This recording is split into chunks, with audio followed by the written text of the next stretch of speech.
Hola, amigos. Welcome to the server.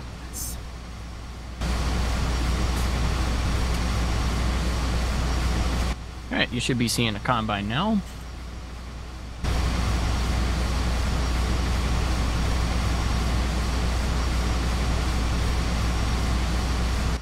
I believe we will have our very own Chris monitoring the live stream. Yes, no, maybe? I can try. My internet's being crappy tonight, but I can try. Now, let me see here.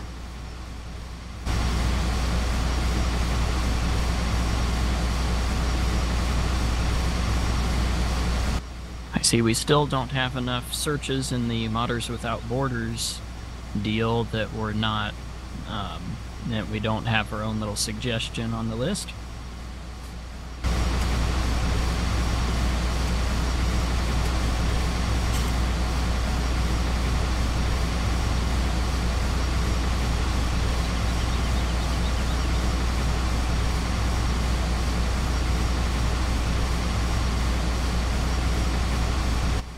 Let's see. Look at that, we're live. Are we live? Excuse me. Don't. Are we live on Facebook or Twitch or YouTube? Oh, okay. All right, looks like we're done now. We're going to, before we get started with the combining, I think we're going to take a truck. We got one more set of trailers inside the barn. Oh, here, we'll shut off your following on that combine. There we go. Now there you go. That's why. It was not following. Right.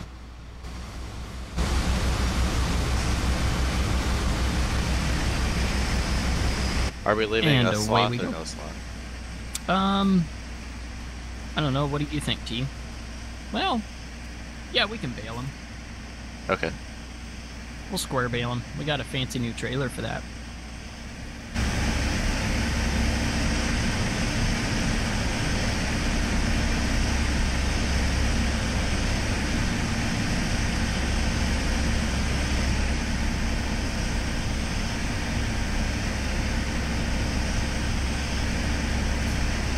And for those of you watching the live stream that may not recognize these headers, we're now running the McDon, what is it, 45-foot headers? Yeah, they are.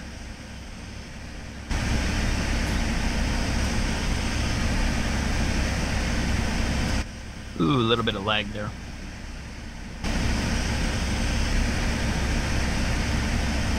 There.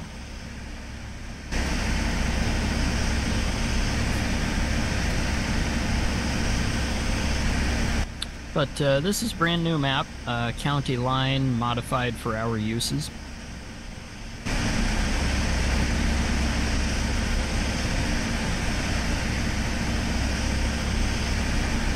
I am running an S690, and Matthew over there is in an S680.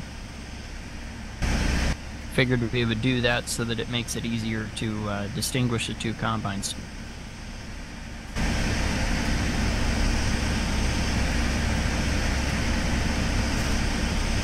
Being a brand new map, we've got some purchasing to do yet on the fields. Oh, I guess he's not gonna unload us. I'm gonna let you get a little bit ahead, so that I'm not following right behind you. Do what you want. Well, within reason. Yeah. If I see you streaking across the field, you're probably getting booted. But me? Yeah. Don't streak across the field.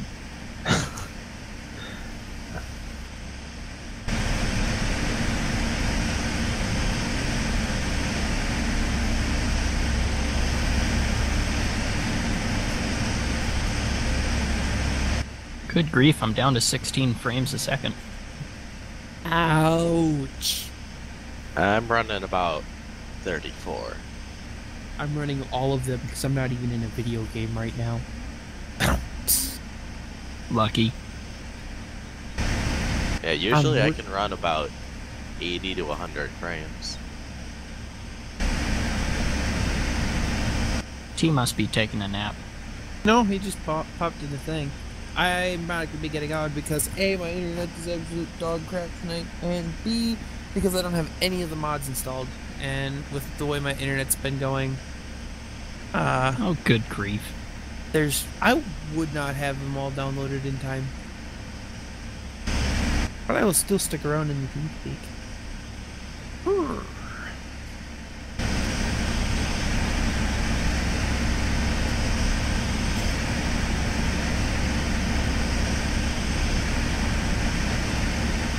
Another easy distinguishing item for those of you watching now is the one combine's got tracks and the other's got tires. I don't remember if I mentioned that before. It's got them there tools.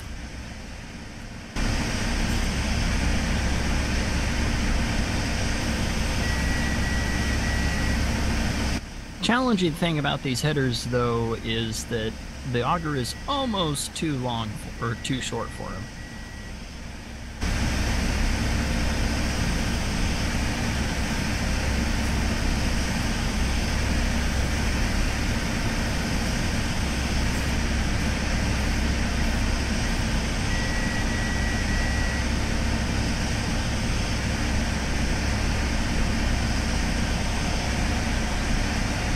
Shoot, I might want to let Matthew go ahead of me. He seems to be going faster. I'm only going about 6, so... I'm doing 5 and you're catching up. I'm doing 4 now. Yeah, we'll get to the corner and I'll let you go. Okay.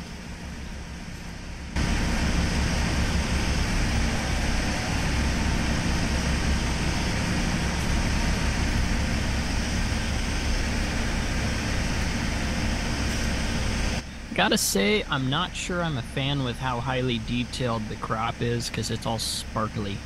Yeah, it's really bright. You can't really tell a good, like, that's so shiny!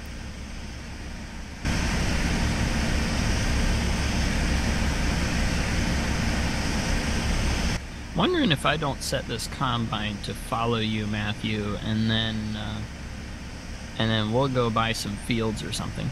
Okay.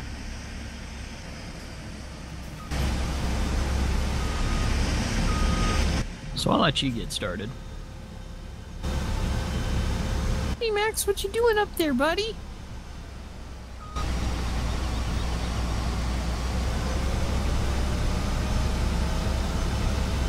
USB device not recognized. My mouse? Why is my mouse not being recognized? Or my keyboard? What the heck's going on? It's like, hey, guess what? None of your USB devices work. Have a nice day! No, I didn't post it in the channel yet. I'm not sure what this combine's doing. Oh, there it is. So, Matthew, the one thing you'll need to remember with this is when you turn to the right, you need to make a big, long turn, because this guy's offset about the width of your header from you. Okay. Get on what? The stream. I told you, by the time I get all the mods and stuff downloaded, it's going to be like 10 o'clock tomorrow night. That's fine. Okay, I can do that. I do that. Hold on. I'll even do you a solid and copy you the link in the chat. No, because I've got it pulled up here. Just give me a minute. Do this. I can do this. Oh, wait, no, that's an old stream. Whoops. Like, Ryan started talking. I'm like, what the? Ryan's not in TeamSpeak.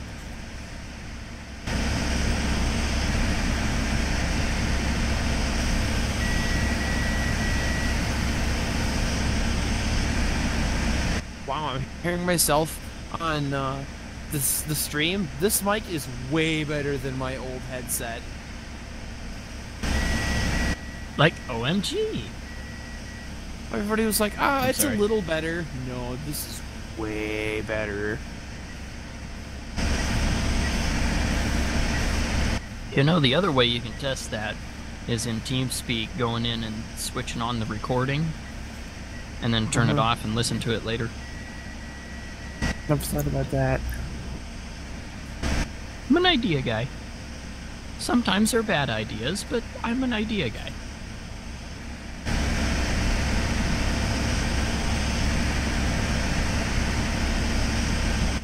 Alright, that going, I'm gonna switch to the pickup.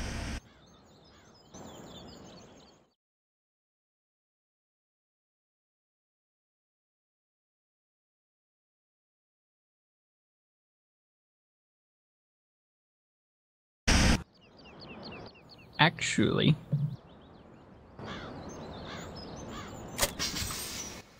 I'm going to pull out the other trailers.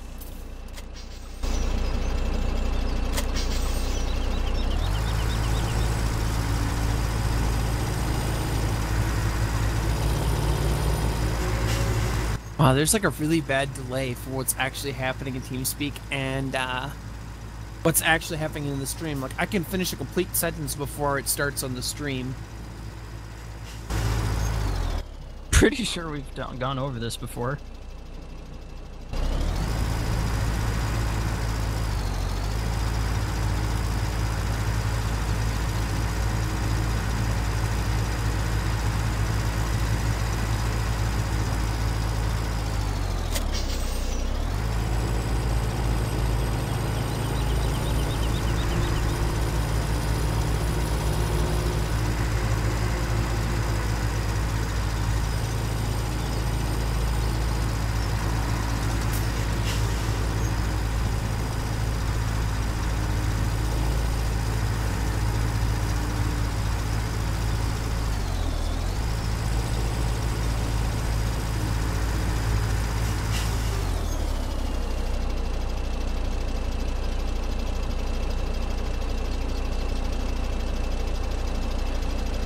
I can do that.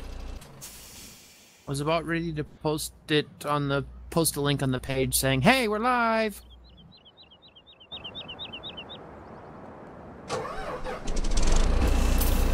Need the login. For the Facebook? Oh, for to log in to admin it. No.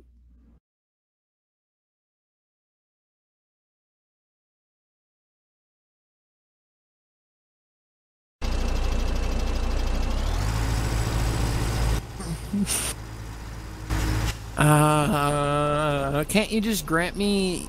You should be able to grant me my account admin privileges, correct?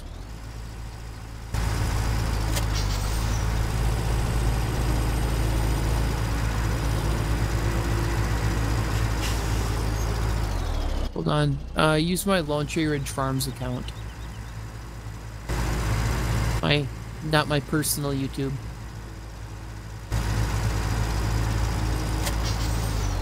All you people in your fake, what's the right? Alibis? Fake accounts? Aliases? That one! I just don't like using my real name because people apparently get butthurt about it. That was close. I ever told you the conclusion to that death threat that I got? You got a death threat? I got a death threat from somebody because they got all butthurt because they got kicked out of the Dominator group on Facebook. So I legitimately went and filed a police report. Guy's in custody and facing 6 years in jail for threatening, calling me and threatening to kill me. Wow. I'm like, wow, you gotta be some really lonely piece of garbage living in your mom's basement in order to be that pissed off about getting kicked out of a group.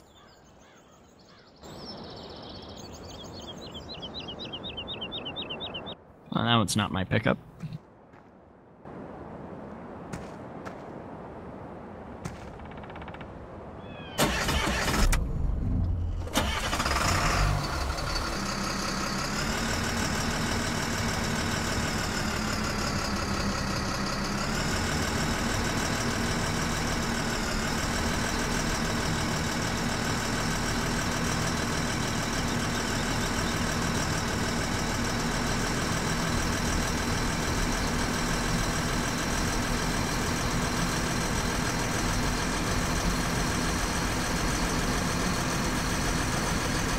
My header bottomed out on the field. I'm on the side of a hill, on the edge of the field.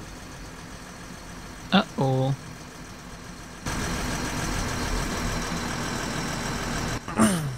The weird thing is, that guy, the police wouldn't give me his name. They just told me that he was in custody and that he was facing charges. And I wasn't required to go to court. They did tell me he lived somewhere down south. If I remember right, it was Missouri?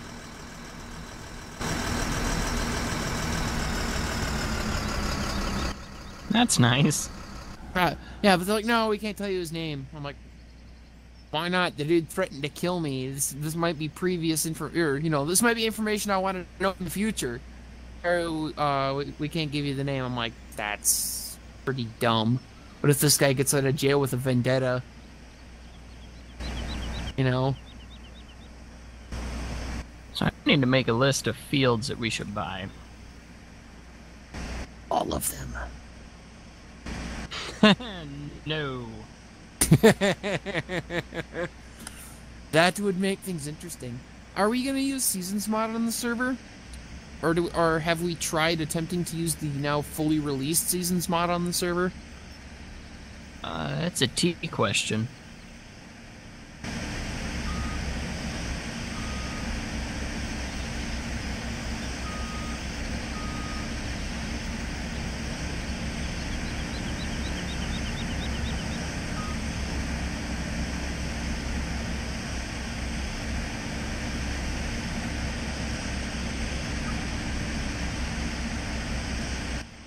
So let's see. I think we should buy 17.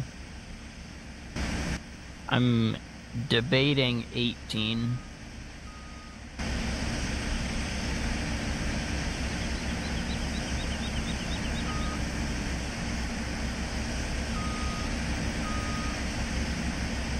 I guess the question is, how many cows do we currently have? We need to calculate how much we need to be feeding them. Right now, I don't think we have any. Let me open the screen. If that's the case, then how many we're planning on purchasing, which I guess is also a T question. 500,000. 500,000. Wow.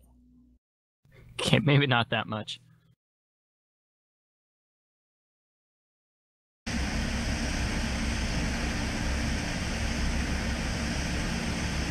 They're spending some long hours mowing grass.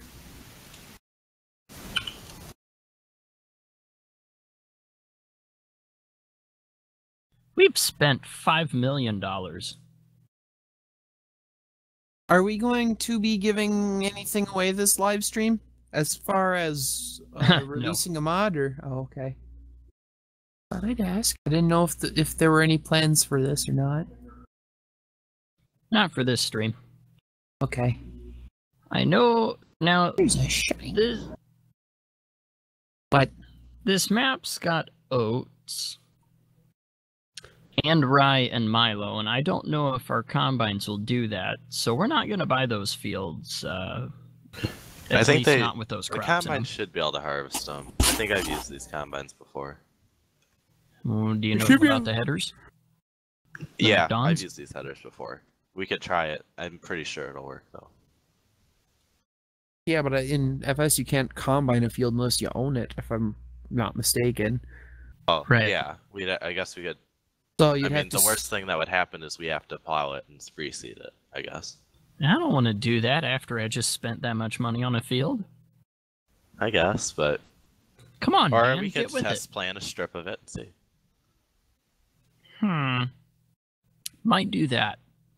We do own field number 11. We could try it there.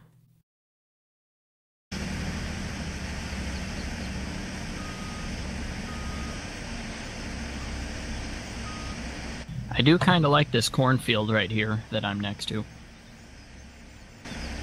Yeah, that would be some good silage. Let me see how far along that is.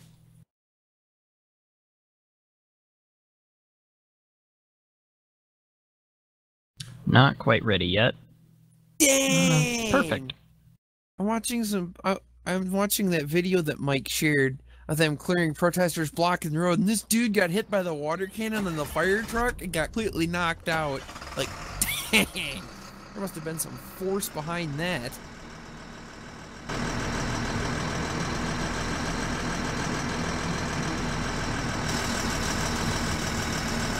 Folks, I swear I can drive.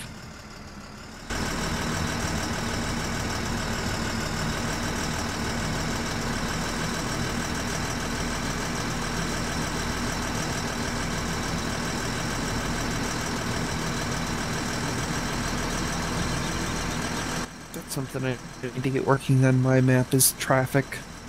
I need to sit down one of these days and just get that all figured out. Traffic and, I need to do the snow mask and a couple other different things yet to it. And fix the animals, because like I think I broke them. Can hardly control a rig at 100 plus. Whoa! That's where we need to go here.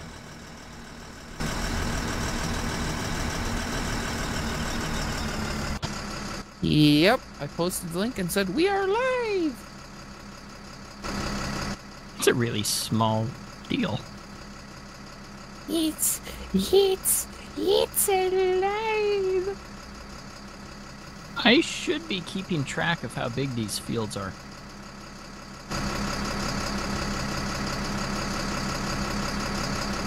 Uh, 25.97.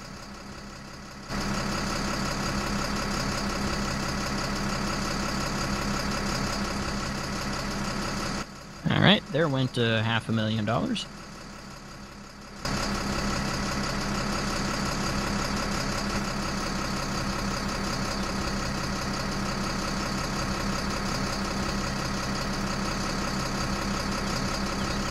And in the meantime, we'll get 17 and 18 for now and go from there.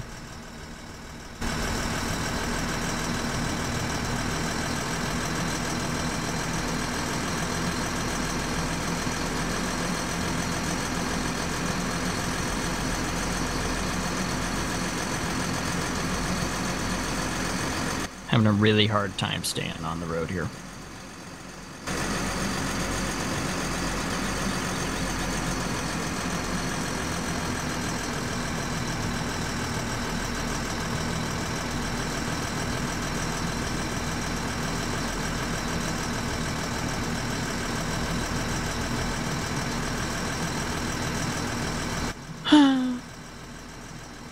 Speed limit's 55, which is why we're going 25.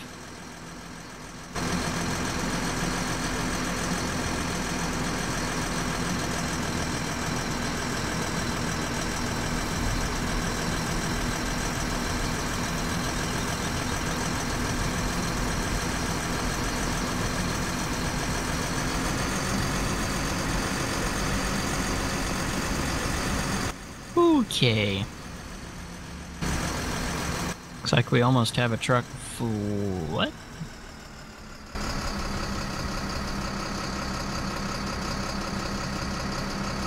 Those trailers look like they've been shifting around. Unless somebody hit them. T.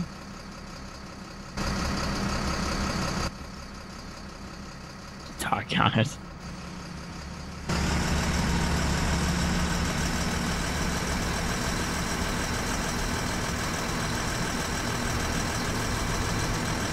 Yeah, screw it. This is our property. We're going to drive through it.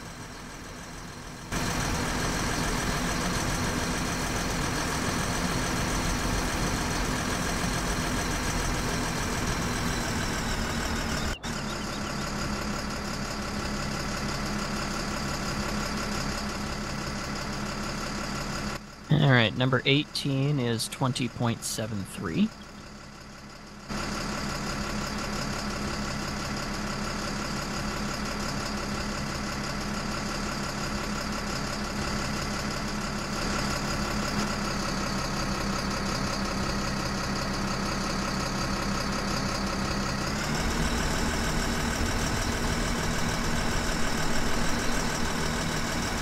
The other buy point is down the driveway. Then I'm thinking I'll take a tractor and get a baler.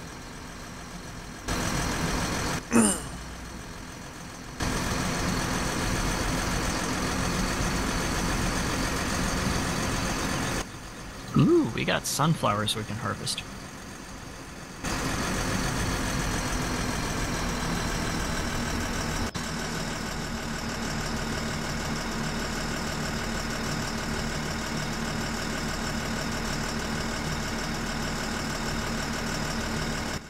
Whew! This one's gonna be $1 million plus.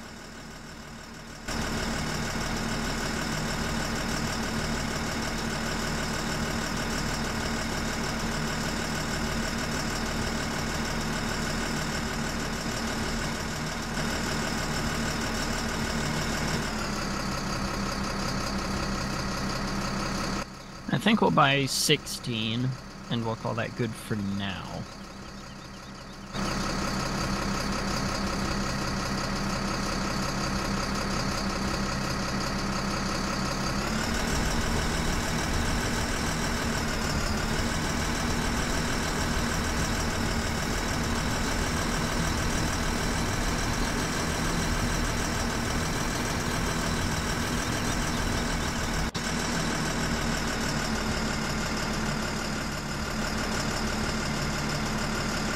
Nope.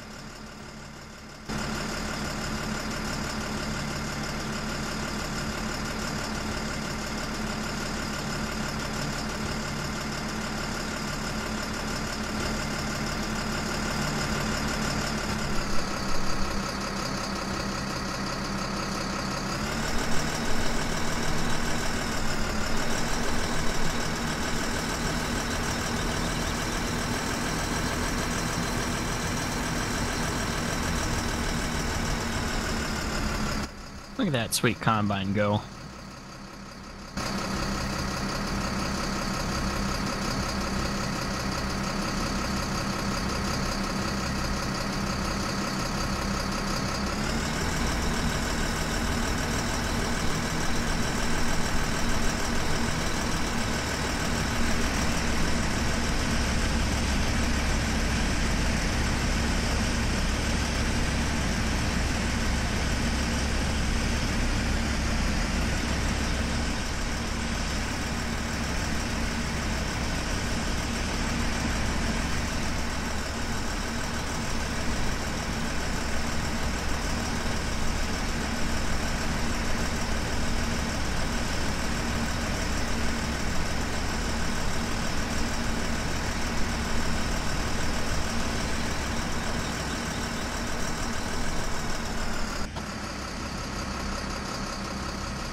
How am I gonna turn this corner here with the combine behind me? I'd probably make a loop to the left. Okay.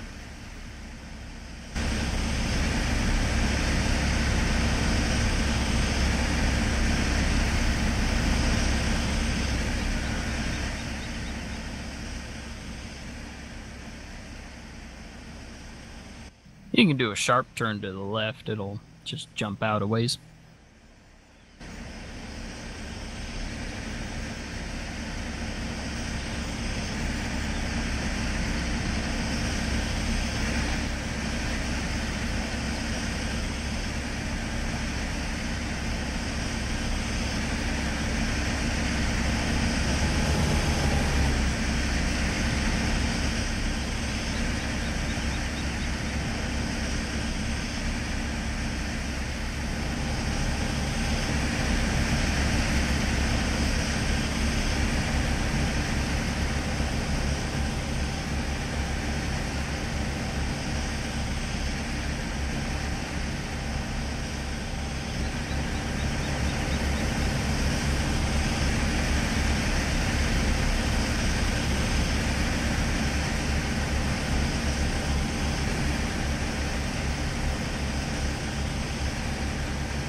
That'll make for some nice pictures.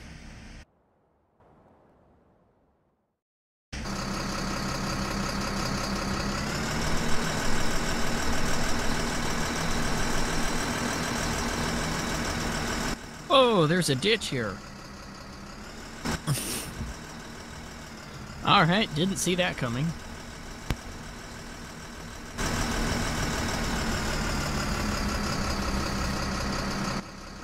Oh, the dairy's in front of me.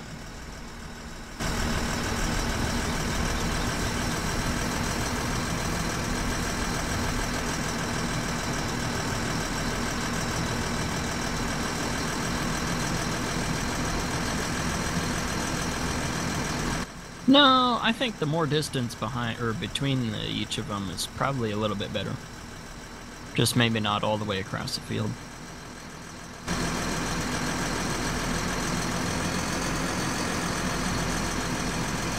So, this is our ginormous dairy. And if I remember correctly, this is our ginormous silage pit. Yep. Huge farm, I have to say.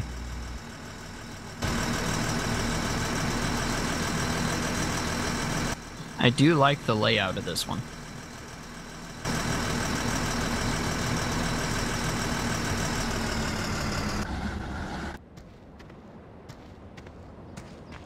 Let's see which tractor's up here. Why are the lights on the shed? I thought those were on a day-night cycle. Or are they just on all the time?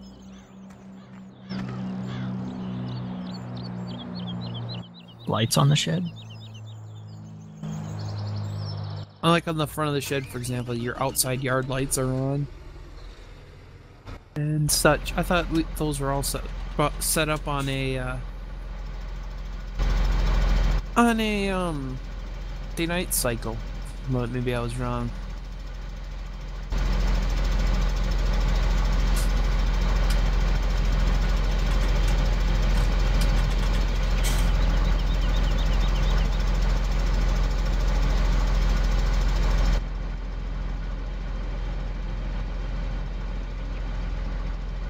Wow, look at that.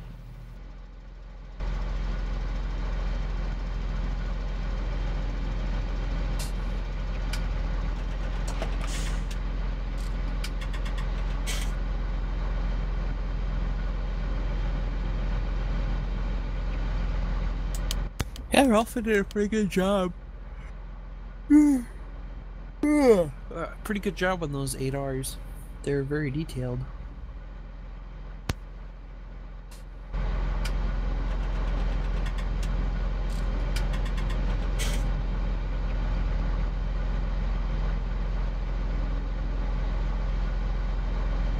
Well, I'll be darned. You can even change the run screen. The only other tractor I know of that did that was Travis Dietz. He had an 8R in 15 that you could control. Basically, it functioned just like your computer. You could control everything from it. The lights on the tractor, your 3-point, connect and disconnect, and all kinds of fun stuff. Although raise and lower the armrest. Wow, I didn't realize that. You can swivel the seat side to side. That's pretty cool. The other thing I didn't get is how come he's got it set up so you have to do each flasher arm separately. I mean, I've never seen a guy driving down the road with one of them frickin' folded unless he caught it on a tree. Chris, when the video gets to this point, take a look at the center of the steering wheel. Okay, looking at the center of the steering wheel. What do you notice about the logo? The John Deere logo. I don't know if it's gotten to it yet. When it gets there, look hard at it. It is a John Deere logo. Yeah. Is it an older John Deere logo? Let me know when it gets to it. Well, so far it's just you staring at the steering wheel right now. Yeah, it's the old one. It's the older style deer logo. I didn't Yeah, the notice new that. one's got the front leg bent backward, remember?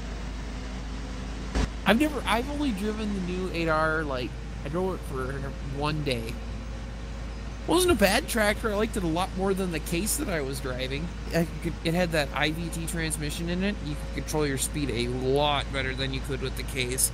For running a grain cart, that transmission had that case beat 7 days from Sunday. It was awesome. I'm not complaining much. That's kind of nitpicky detail. The tractor's awesome, though, I gotta say. But in real life, if I had to choose between... Gosh dang it. If I had to choose between an 8R and a case, I'd take the 8R. I would, too. From my experience with case tractors, I'm not very impressed. The one that I drove was like an 05 or an 08, and it had more wiring problems than my grandpa's old 30 series Deers ever had. I was extremely disappointed. I mean, it wasn't a bad ride. It still rode pretty nice across the field, but the only thing I didn't like was that with the Deer, you have the suspended cab. With the case, you don't. I'm pretty sure the case I drove didn't have a cab suspension. So if you hit a bump going any amount of speed, you about hit. I did hit my head on the roof of that tractor a couple of times. And I mean, I wasn't going that fast, maybe 6 miles an hour. But the Deer, you could fly across the cornfield and road gear, and you'd still bounce around, but you wouldn't be smacking your head off the roof of the tractor. Right.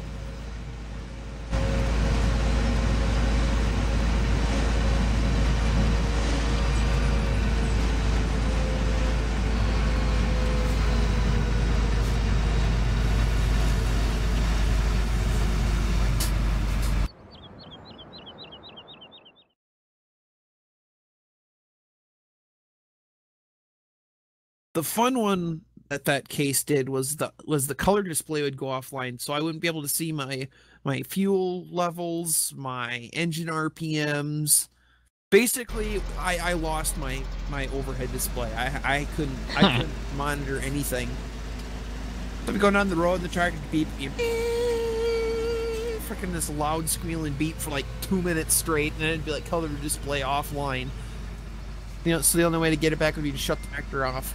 I mean, because I needed to pay attention to the engine temps in the morning and in the evenings, made sure the tractor, I wasn't trying to run the thing balls to the wall when it was still cold, and that I didn't just shut it off and it was still burning hot. Oh no, poor the coal tour. Yeah, you say that. That's why my grandpa's 4010 has to have a complete overhaul kit with an engine that's only got 2,500 hours on it. Because my great grandpa, the guy that rebuilt it didn't grind the seats down, so all the valves hit the pistons when the engine turned over.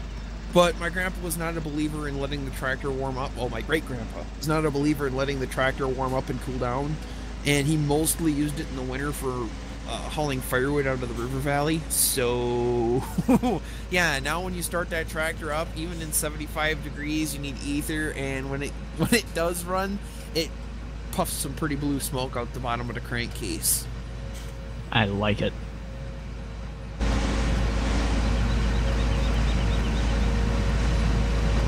I mean, it's not a bad tractor. I'm trying to talk to my grandpa about buying it because he told me he only wants $3,500 for it. But shoot, hop on that deal. Yeah, well, I'm trying to talk to him because he's thinking about maybe just having me rebuild the engine since I'm going to school for diesel tech. But I'm kind of like, I'd really like to buy the tractor because he wanted to fix it up and sell it. I'd like to buy it and actually restore it and make it look like new again, because my great grandpa only bought it with like 12 hours or 30 hours on it, something like that. Ooh, if that combine behind you is full, you need to stop so that we can get the header started on it again. Otherwise, it's just going to be running stuff over. Probably want to clean up what it skipped over too.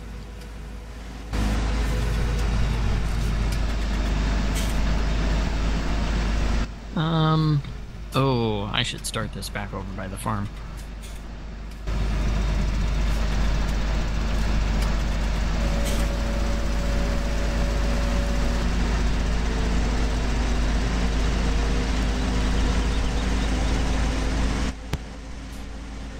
Kids, please don't try driving through the field at 30 miles an hour.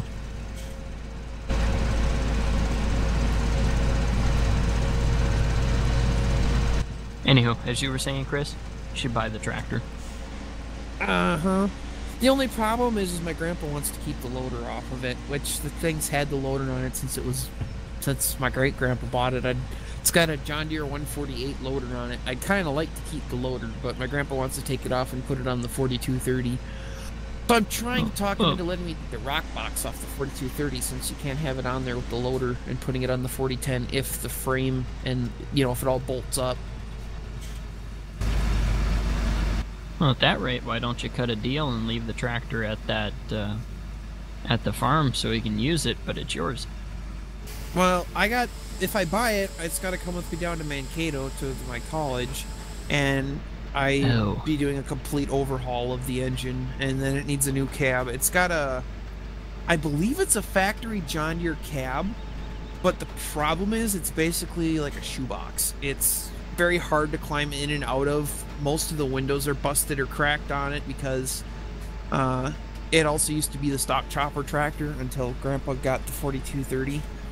So, and my grandpa, it's basically what it's been doing the last 10 years of its life, was my grandpa used it to run the augers. And see, my grandpa would open that rear window to let air pass through and stuff while he'd be running the auger. Problem is he'd forget to close the window when he'd lift the box in the grain truck, so he broke out the back window and messed up the frame for the rear window on that cab. So I want to get rid of that cab and try and find a year-round cab for it. But it's got the heavy-duty transmission in it. I think it's got a power shift transmission. I don't know. I never actually driven that tractor. My grandpa's like, no, that tractor's a death trap. I don't want you driving that tractor right now. Mainly because the motor didn't run worth a crap, and you couldn't get the doors closed on it, and it just wasn't dependable enough anymore to take it out to go, run down to great grandma's and do chores or something with it.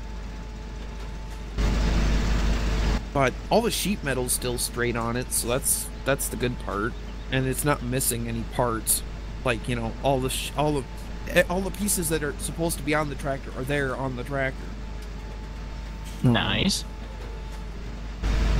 But my grandpa had a year-round cab on his 4020, but when he sold that to my uncle bought the cab too, so I'm like, either a year-round or a Hindeker cab. Mainly it's because, I'm a 6'2", and the door in that thing's like 4'6". So it's very uncomfortable trying to get in that tractor right now. You're fine.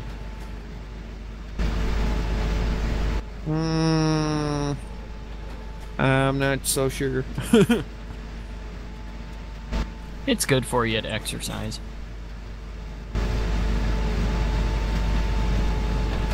I don't know, I'm probably just going to pull the cab off and either scrap it or try and sell it to somebody. It's not that I can't fit through the door width-wise, it's height-wise. Alright, shorten your legs. Oh yeah, that's just something. Am I going to be like Cotton? Gonna blow my knees off in the war, get my shin shot off with a machine gun? Yes.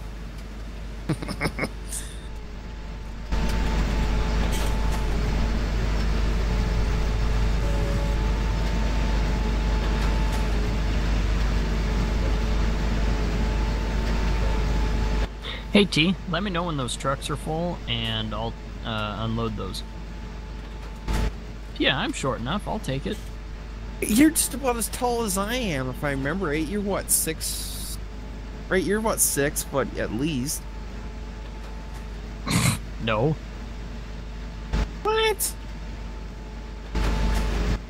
You're gonna make me take out my driver's license to see, because I don't check. I'm 6'2" the last time I went in for a doctor's appointment, and that was... when I got bronchitis about a month or 2 ago. Oh, there's a problem. I need a doctor's appointment first. Well, you don't need a doctor's appointment. You just walk up, get out a ruler or a tape measure. Granted, don't let your sister do it, because she'll probably tell you you're like 3'7". Is that what yours said? No, but I know your sister, and I know how much she razzes you, so I know that she probably wouldn't even tell you the right measurement. Eh, she's a piece of work.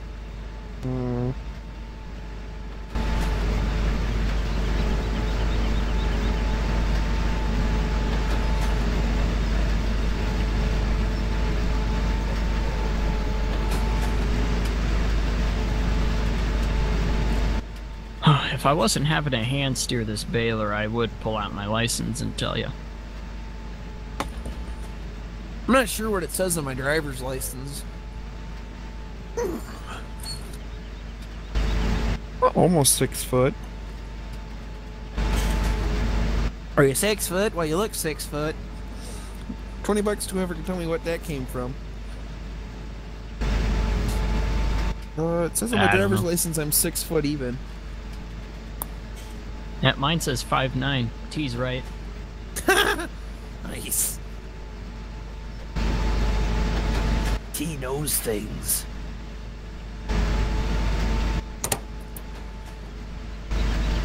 T knows a lot of things about a lot of people that he's probably never met. And by that, I mean he's a really good stalker. I mean, I'm just kidding.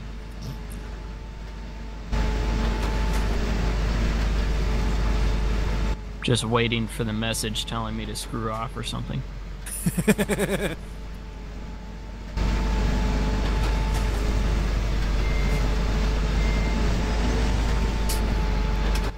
Or maybe something that says, I am not.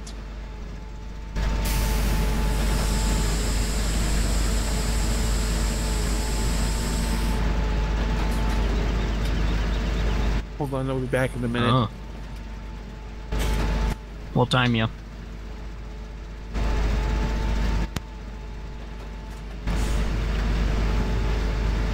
Okay, it might be more than a minute. Nope, too late. Better hurry.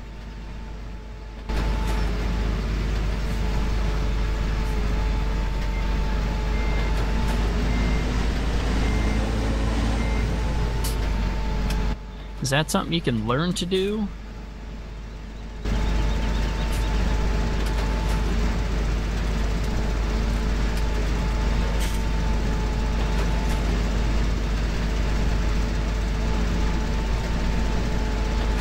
Oh, I see where the combine shut off. Yeah, we'll need to come back and clean that.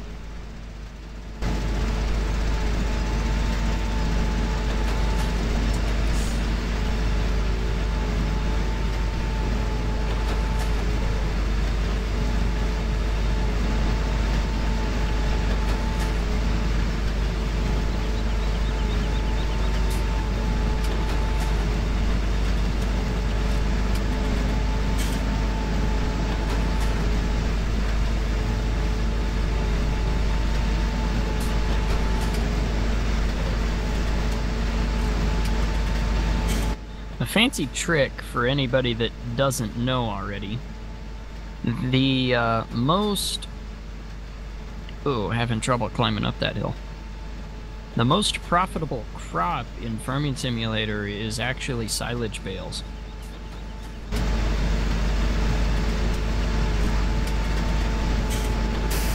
Found that on a video a while back.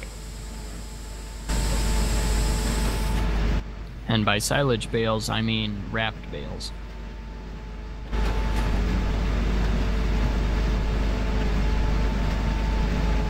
So I'm debating whether or not we want to try any of those on the server or not. Because it is kind of a lot of work. I mean, I'd say as long as we sell them right away, or they might cause a little bit of lag on the server too. Oh no, we would be selling them pretty much right away. Okay, well, I guess we could try it and see. Have maybe a guy on a baler. Well, and we could do one cutting for cow feed, and then another cutting for silage bales.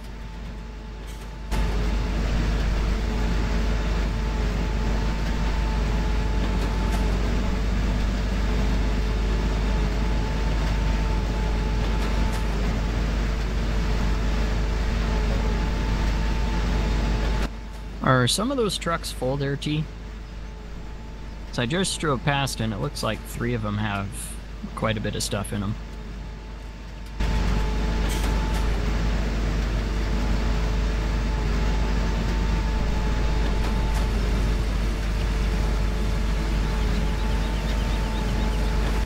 Okay, I'll get this turned around and lined up, and then I'll empty some of those.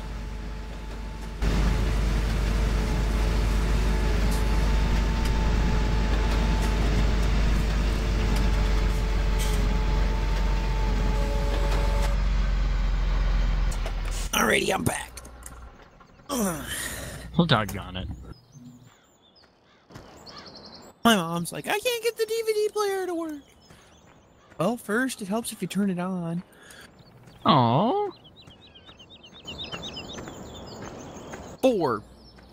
Oh, 4 people. We have 1 like even. Hello, and thank you.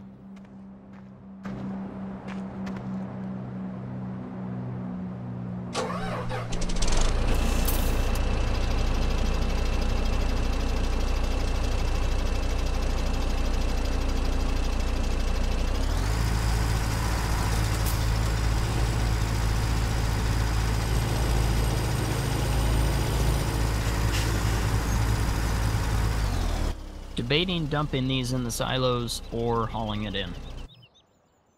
Oh, what's going price? Best price looks like at Quaker for $4.34, which isn't too bad. Price going up, down, or holding? I don't think it's doing anything. Stagnant. Wait. Nope, I take that back. We got barley. It's going up over at Quaker. It's at $4.22 right now. I was looking at the wheat price. I think we'll store it. Oh, there was a driveway right back there. Alright, I gotta go for tonight. So I'll be on next time everyone else is back up. Okie dokie.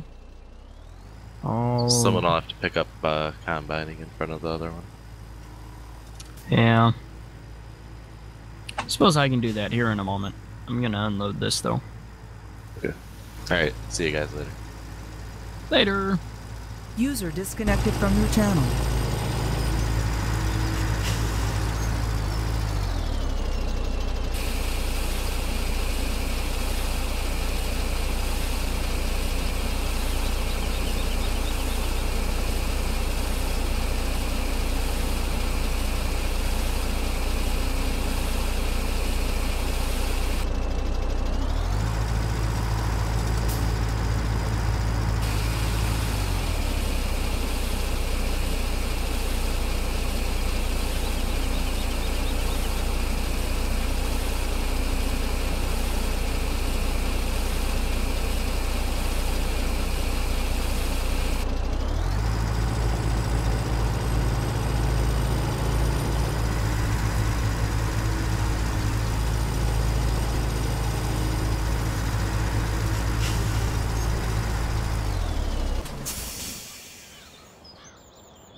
Sorry, had to get a screenshot of that.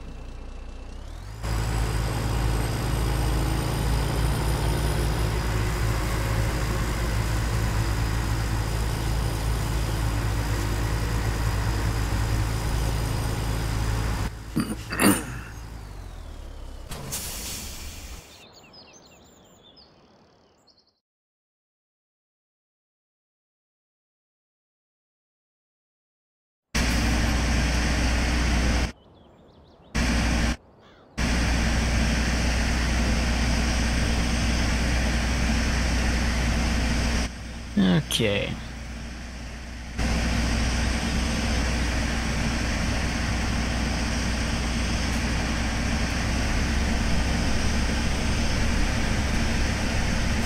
Ryan's wanting to know if he can pop in here. Told him only if he doesn't swear.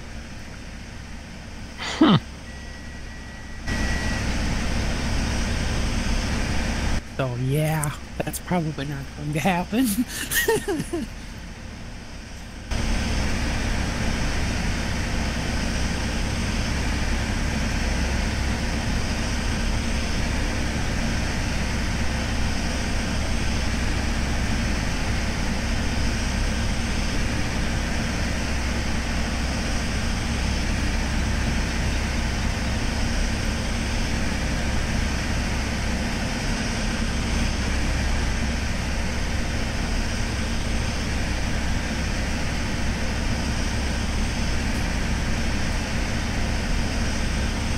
Wondering if we shouldn't have the inspector mod. That way we can see when all of them are full.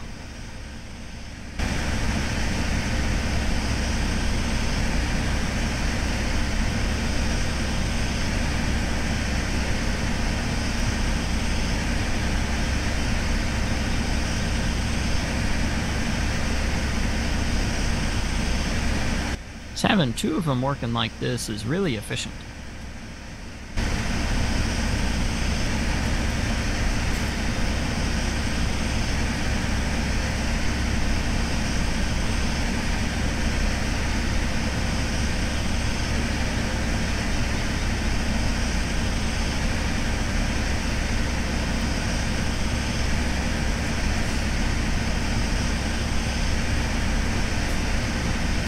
I don't know when the last time you unloaded the follower, but unload him first. I always want to be the one with more in the tank.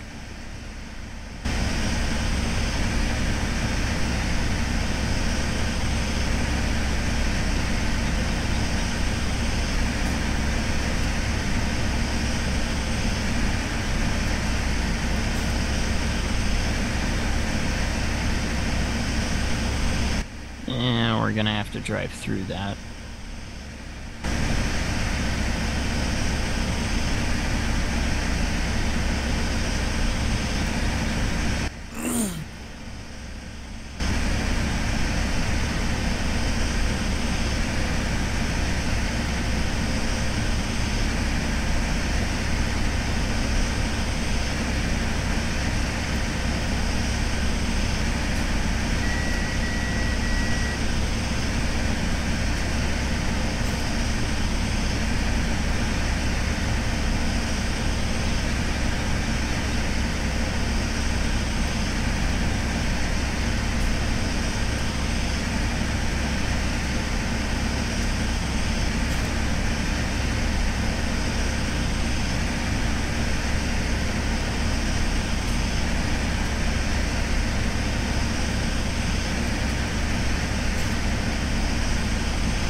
And I'm about full.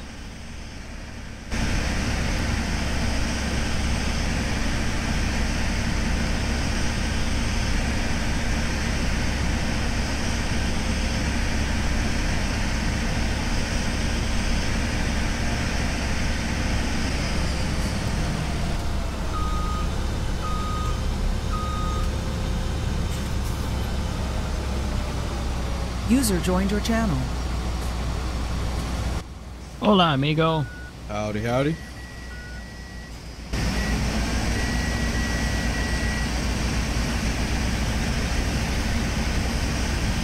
How's it going? It's going. Live streaming as we're harvesting a field of barley.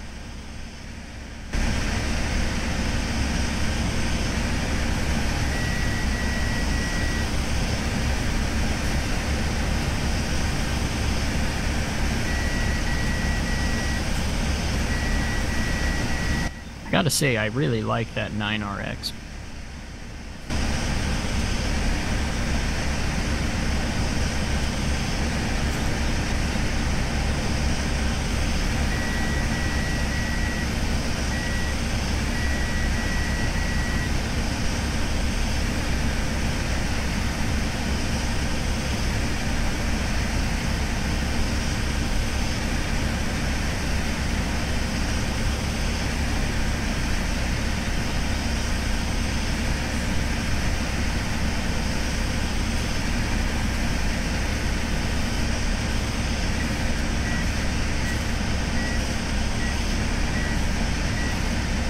Okay, I'm good. You can go grab the other combine again.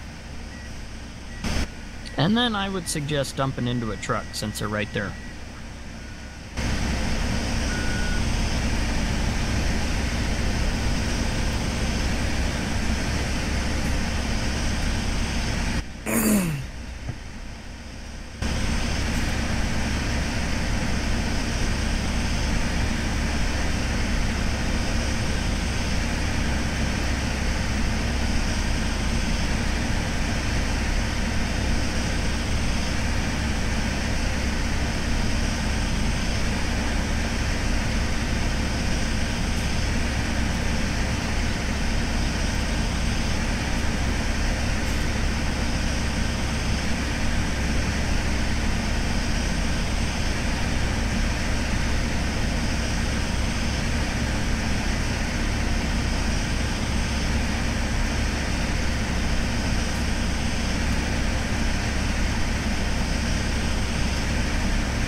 Hey, Alfalfa's in the chat.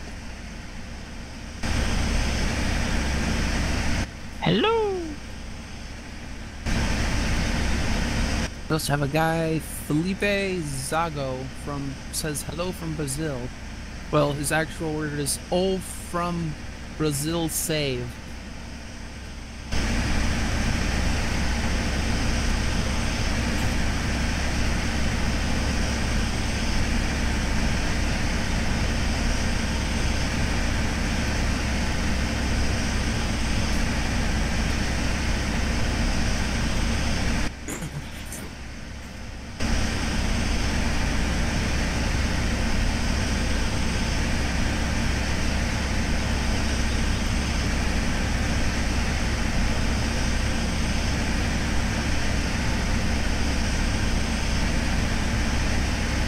I think I'll slow the combine down so the other one can catch up. How to play the game. Okay, is this the same alfalfa that pops into the AM TeamSpeak, or is this somebody totally different? Oh, I almost forgot. Hello to Brazil.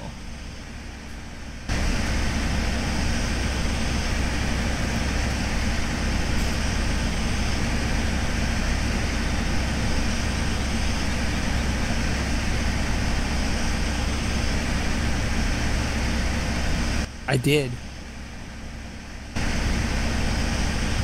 Well, at least vocally. I don't know.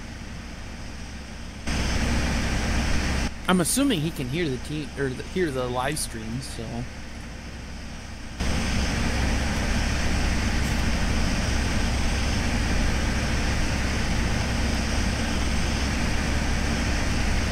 I almost have to wonder how many people tune us in just to listen to us as they're playing their own game. Because in all honesty, that's probably what I would do. We're just the comedic relief. So they can stop banging their heads off their own desks for a little while and laugh. And then once we're done with our live stream, proceed to bang their heads on their desks because they're going bored going back and forth combining. To be honest, I think our other talks off live stream would be more comedic. This is kinda just they wouldn't be different. exactly family. They wouldn't be family friendly, and that's the problem. I know, but this really isn't that comedic. Like, yeah, there's some funny jokes, but I think our after-hour streams would be a lot better. But then again, it'd have to be locked. The problem with our quote after hours is it's very personal. So Yeah. Stuff that we don't always want out in the public arena. yeah. Zach, it's fun. What do you mean it's fun to be publicly harassed? Alrighty then. Well, you can start then, Mister. I love to be publicly harassed. Fire away, buddy boy. I won't. I do have a That's- story for you guys later after, but See? Oh, yeah, let's post after hours. Won't tell story until after hours has started. Should we just start it now? I don't know. We kind of can't do that because this is the AM team speak. However, I've got my team speak, and I've got a section in there called the After Hours Bar and Grill, which is meant for exactly that. what do you mean though? Like stop streaming and start after hours, or stream and do after hours? Oh no, stream and do after hours. Oh, After. Okay, be down for that. But Fair just warning, kidding, we though. don't want to do that. Oh, okay. I was gonna say fair warning. Beer might be involved. Oh boy. Oh, Canadian beer isn't that strong. Apparently it's strong enough.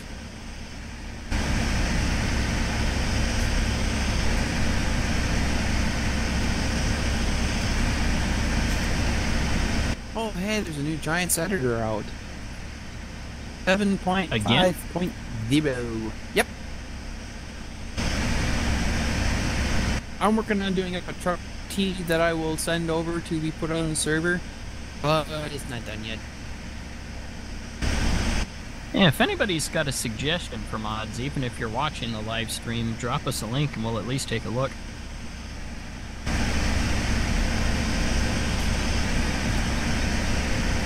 Now, we are preferring to stick toward the deer family, but open Alright, to I'll be anything, I back in guess. with you guys. I'm just gonna have some dinner. Eat well. Eat for me. Just remember to mute your mic while you're eating, please.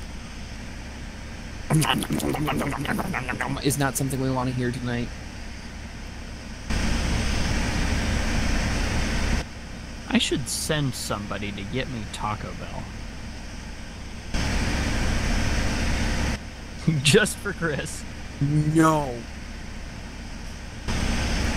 Will it do the same thing that mine did, where when you rev the motor up, you get this high-pitched squeal through the radio?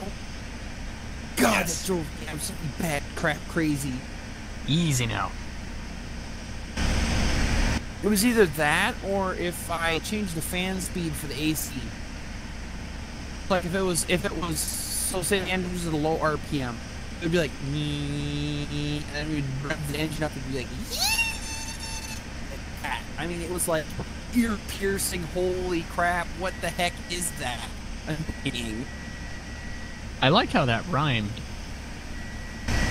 Ear-piercing, holy crap, what the heck is that?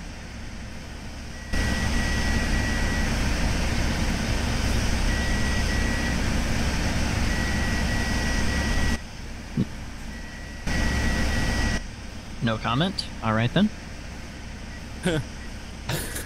I don't know. I wasn't very happy with that tractor. I mean, yeah, it had a seat. I didn't go through the roof, which was a good thing. I didn't break any windows, which was another good thing. Wow. But Is that all you got that's good for that tractor? yeah, like the day after we got done with harvest, I went to go start the tractor up to pull it up to the shed, and it wouldn't start. Had plenty of tank was full of fuel, everything. Yeah, it pulled grain cart. A J&M grain storm, 1000. Is grain I think storm a that's the grain grain cart, storm. or is that kind of like No, a it's- gravity wagon? It's the 1000 grain storm. So it's supposed to, if I remember right, the grain storms have a faster unload time. They have a faster unload auger. I may be wrong about that, but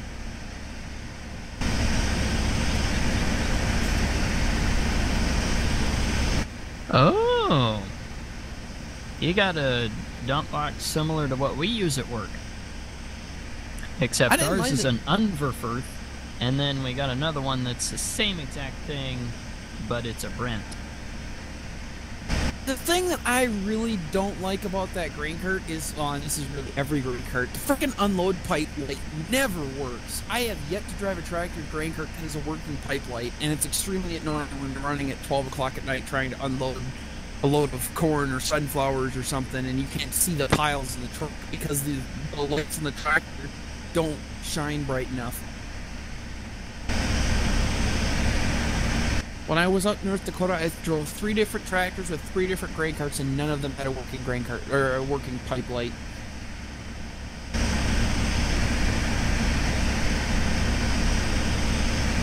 I drove the 305 Magnum with the J&M 1000 grain storm, an 8970 with a J&M 850, and it was an 8370R and a Brent 1430, I think was the model number. It's the one that came out with the Big Bud DLC, except they had to remove a bunch of the shielding so you could actually get the auger to clear. Well, yeah, I could go up there and mount a light on the top of the cab with a pod light. What I actually used to do is I had a high-intensity flashlight I picked up, and when I went to unload, I'd just sit there with one hand with holding the flashlight shining while I was running all the controls with the other hand and steering. It was dumb. I didn't like that, but what can you do? The problem is what happens is from folding and unfolding the auger, so many times you fray the wires inside you fray the wires going to the light. Or you hit a bump and burn the light bulb out.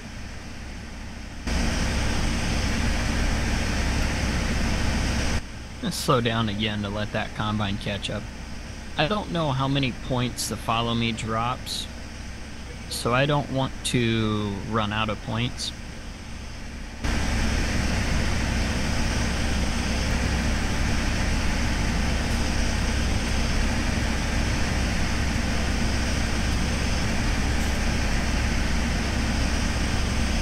Ooh, we got a nice bump in the field.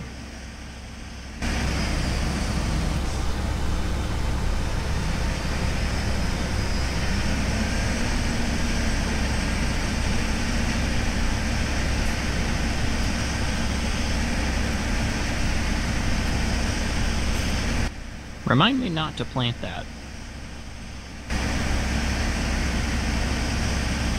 Hey, Zach.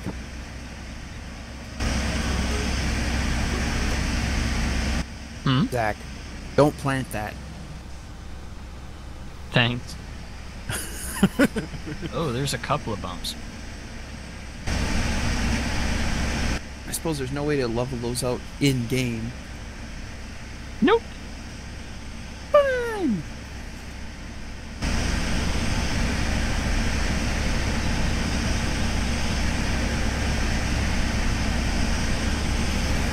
I hope the follow guy doesn't get stuck on anything like that. One time I set the hired worker to go combine while I went and I did some tillage work. I come back and I found the combine sitting straight face up. The guy had started, went about 2 feet, backed up, turned around and drove straight up a power pole. Like, what the heck are you doing? T, I'm caught in your track. Oh boy. Oh boy, this isn't good. Oh boy, oh boy, oh boy. There we go. Reminds me of a ZZ Top song. Collision. I think we need to trade these headers out for smaller ones. Or put a bin extent or an auger. Well, granted, that's probably already got the bigger auger on it. The little 870 that Jerry had a really short auger. He had to drive like literally within inches of the header in order to be centered with the grain cart. I liked the newer one. Nice. He had a bigger auger on it. Problem was that one really liked to break down a lot. It sat in the John Deere plant for like a year because the guy who ordered it decided not to buy it, and then the dealership couldn't afford to buy it to have it on their lot. So it just sat there like their plant, so he got a really good deal on it. But when we got it, we had so many hydraulic issues. I mean, it was every other day we'd have something apart to, or park the combine and have John Deere come out and look at it because it was spewing hydraulic oil out of somewhere. The weird thing is when we went up to Kenmare, we didn't have any problems with it. But when we were back home, that's when we had all the problems with it. I don't remember having issues with that combine when we were up in Kenmare, but I know we had the hydraulic motor that for the chaff spreader on the back about twice. I think it was the motor or one of the actuators, the check valves before the motor. And then you had on the side of that combine, underneath the driver's side shield, you've got the two panels that open up on the bottom. There's your hydraulic block is right there, and I believe it was and that's where your actuators and all that fun stuff are. And we had one go out in there twice, and you'd know it went out because when you'd get out of the combine at night, you wouldn't notice it because it was dark. But you'd show up in the morning, that whole side of the combine just be covered in chaff and oil. I think Jerry said they went through 20 gallons of hydraulic oil that fall. It was a lot of hydraulic oil.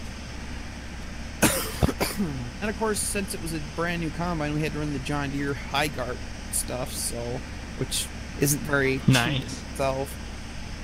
But he didn't end up having to pay for any of it because, of course, it was covered with the warranty. But if I remember right, some of it he had to pay for up front, and then he was reimbursed for it.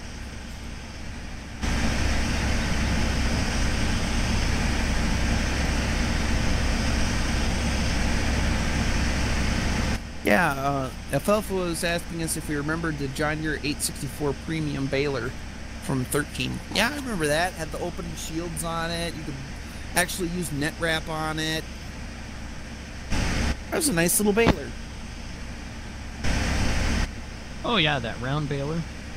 I remember when that first came out. That was a bee's knees. I don't think I ever used it myself, but I remember hearing about it everywhere, and it was in just about any picture that included baling. That was a good baler. I've got it in 17, but none of the doors or any of that open. And it spits out them really small round bales that Giants has. Yeah.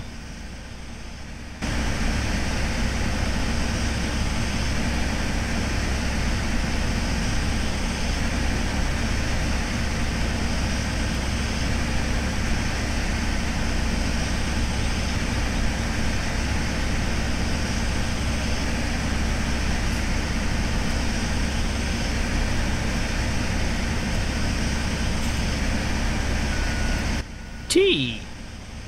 Easy now.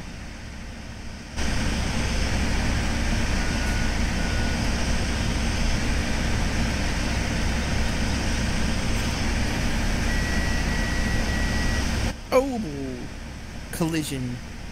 Ouchie. That probably wasn't cheap. And we just destroyed that corner of the header. In real life, yes, that would have messed some stuff up. And you probably would have tore the track on the tractor. Tore the track on the tractor, probably damaged a bogey wheel. I don't know if you would have taken... Well, I don't know if... I think the bogey wheel would have been okay, but the big drive wheels would have probably gotten messed up. That front one. Oh, maybe, yeah.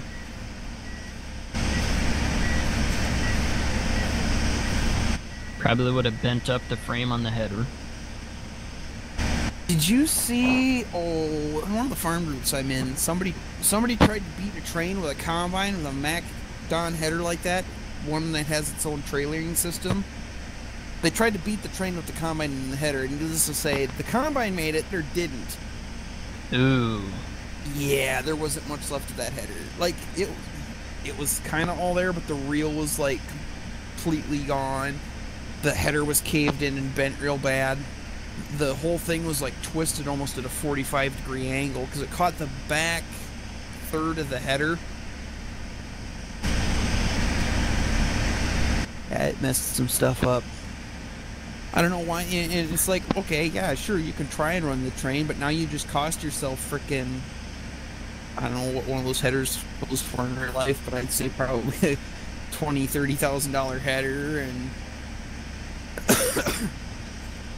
T said he had a, bogey wheel fall off while going down the highway at full speed. Oh, I bet that was fun. Was it a bogey wheel, or was it one of the one of your three, wheels? Because I thought the bogey wheels were just the three little, normally they're black wheels between your two front, how do I put this? Your front wheel and your rear wheel. Idlers. Yeah, or those little black ones, idlers? What are we talking about? No, Tracks. the black ones I think are called bogies, and the yellow ones are idlers. You're talking about on what? I don't have much experience with tracks. Track systems. Yeah, track systems. No. Well, I know on excavators, idlers are... They're just a piston with a Hey, language. He caught himself. With a big grooved... what do you call it? Drum that you just fill up with grease and that tightens, and that's an idler. But then there's a sprocket, which is your drive gear, and then the parts in between are your idlers, and then those are your rollers. Yeah, no, these are different. Well, no, on a track combine, usually they're the same.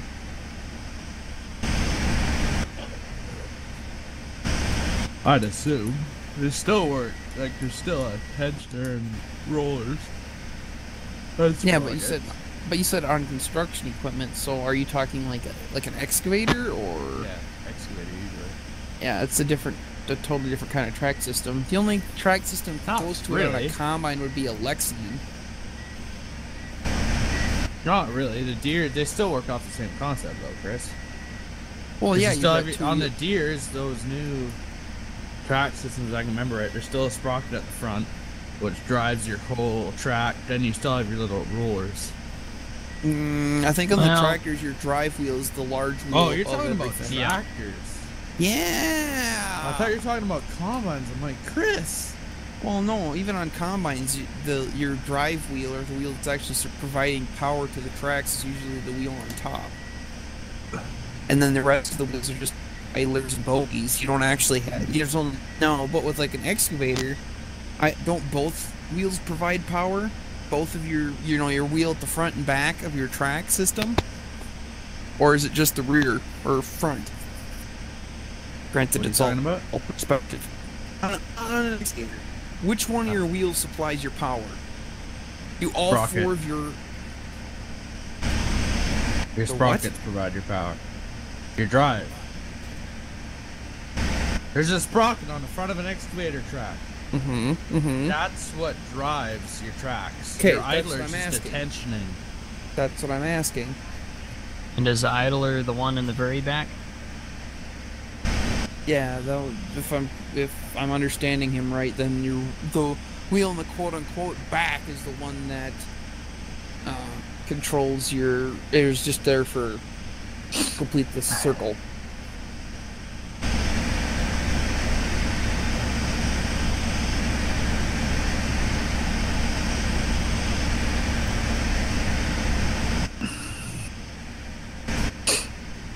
Those new RX tractors are a pretty nice ride.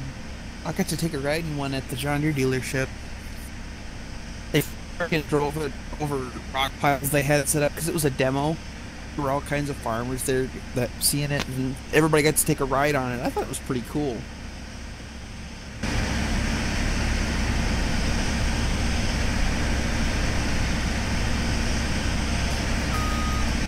I'm gonna wait here and let that other combine catch up.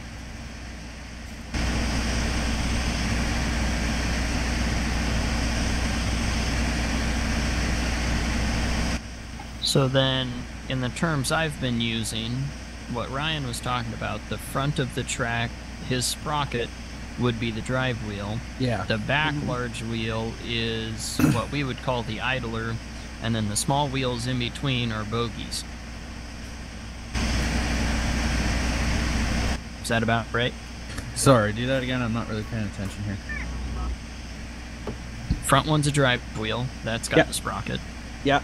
Back one is an idler wheel. It's a bigger one, kind of like the front one. It's the same size as the front one. Basically, it's not an idler. It's tensioner. That's all it is. It's a big ram, and the ram, you just pump it up with grease, and it tightens the track. Right. So that No, we've the track systems on the tractors, like the 8000 series, have a similar setup, except it's backwards. The back one's a drive, and it's bigger. But then your yeah, front the front one's got the cylinder on it that puts pressure on the track, but we just call it an idler because, well, it just idles. And then the middle ones, the small ones, are the bogies that I guess apply weight on the bottom or something. Yeah, your idlers just like guide the track. That's it. Right. Yeah. Your sprockets are your drives, and then your little idler wheels, and they just guide the track along so they don't drag on the frame. That's all they do. We actually were just working on an excavator today at work. We ran out of fuel. Ooh. And then all the shit or stuff from the tank got sucked into the fuel lines. Smooth.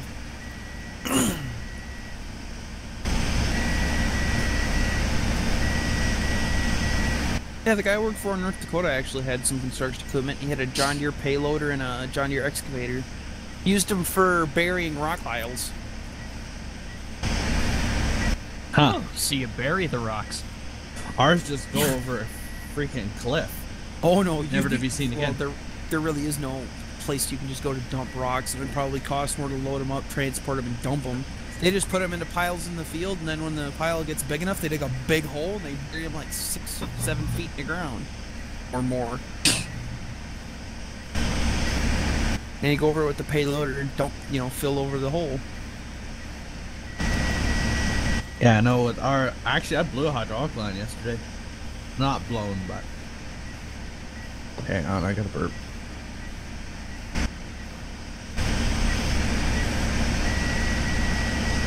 I was rock picking a 10-acre field yesterday, and I got in the loader. Lifted up. It's the main bucket curl cylinder, and I looked at it, and it's got 4 bubbles in it. And it's just slightly streaming hydraulic oil, and I looked at the tank, and I can just watch the hydraulic level go down. I'm like, uh-oh, better dump the rocks and whip up to the shop. This ain't good. It's still running today. I used it to mix feed today. Well, we got a hydraulic cylinder on a folding cultivator that's leaking a bunch of oil out of it, and it's got to be, or the reservoir on the tractor's got to be refilled every day. About 2.5 gallons a day. Oh, we have a tractor just like that. Our big 210, it leaks like a sieve out of the back of the hydraulic valves. And it needs like a gallon of it every day. Probably my 2 worst hydraulic stories. One of them isn't even farming related. One of them has to do with my job that I work at now. But I was up with my grandpa's 4-wheel drive, and I was disking down a big weed patch.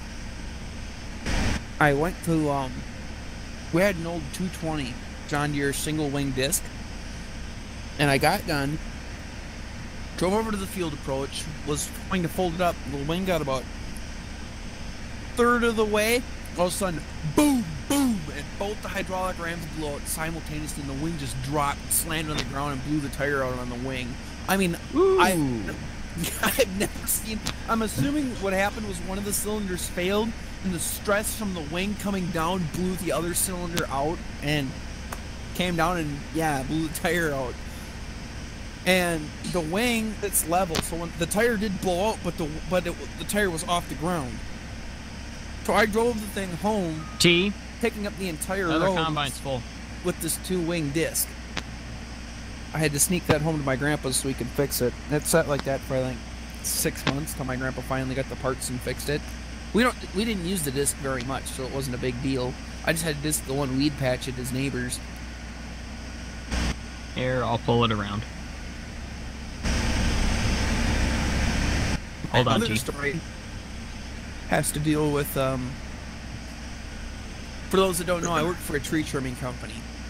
And, on our bucket truck... I want to say something, and it's kind of mean, but kind of nice. Well, moving on. Yeah. We, on our bucket truck, the bucket that the guy trimming the tree sits in is leveled with the hydraulic ram. And my boss went to move the bucket truck. Well, he didn't, quote-unquote, park the bucket, which is putting it up on top of the truck, rotating the bucket, and sucking the arm all the way in.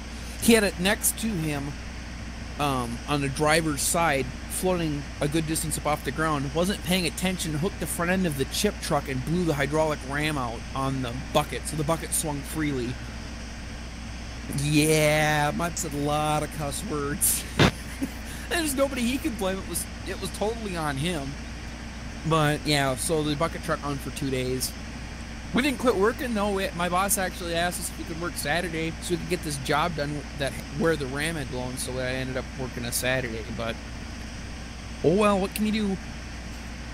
Now, do you get overtime working on Saturday doing that, or is it just another day? Normally I get overtime if I work Saturdays. I get time and a half. But if I work, say I work 50-hour week, I don't get overtime. I get paid straight for those 10 hours of extra time above 40, which sucks, but what can you do? I'm still making more than I did out in North Dakota, so I'm not complaining.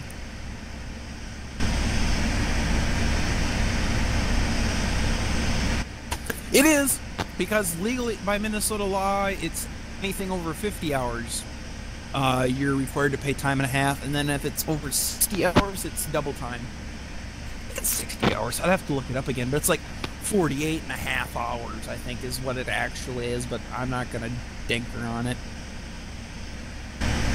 Why 48 and a half? Because politicians are dumb. That's all I got to say. That just sounds stupid. It is. But what can you do? Well, yeah, like my dad, he gets pretty much any major business, anything over 40 hours is overtime. You get time and a half. I think it's that way in Oregon. Unless you work in agriculture, then you don't get overtime at all, ever. Yeah. Oregon's a lot like Canada. You're not required to pay overtime, but that doesn't mean that your employer can't pay you overtime. Well, obviously not, but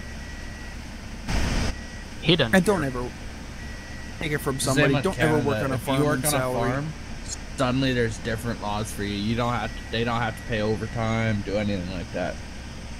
Well, Here in the I state, wouldn't say if you work on a farm and you get paid salary, it's bad. Just make sure the salary's a big one. Yeah, make sure this. Figure you're gonna be working 60 to 80 hours a week, and make sure your pay is enough to at least make it worth it. We'll put it that way. Granted, for me, I was a first-year guy. I didn't have much experience running grain cart, and I did get a place to live, so those were perks. But I was also 40 miles from more than I think 45 miles from the nearest Walmart. The grocery store that was about 20 miles away absolutely gouged you on prices. Like a gallon of milk was like $5. And yeah. There was a short time it was almost $5 here in Oregon. I can pick up a gallon of 2% milk for $2.38 is what I paid when I picked up milk the other day, I think. That's about what it is up here. And I mean, that's what it was when I'd come home. Gas is another thing. Gas was more expensive out there. I was paying, when I'd fill up in North Dakota before I'd leave town, I'd put on for close, I think it was like $2.63 or something. Let's say, I'm trying to remember the time that I figured this out. I'd get to the border with North Dakota and Minnesota, and I'd always go through the Breckenridge, Wahpeton town. If any of you listening know where that is, that's where I'd cross the border, so to speak. And I'd stop at the mobile station illegal. there. I'd stop at the mobile station there. I'd put on for like $1.68. I mean, it was ridiculously cheap. Yeah, I'm not kidding you. It was like ridiculously cheap. But then I'd get home and it'd be like $2.09. So whenever I'd only fill up one of the tanks on my truck, and then when I'd get to Wahpeton, I'd fill up both of the tanks on my pickup, and then I'd usually I'd fill up one tank when I left home, and then do the same thing when I got to Wahpeton on my way back.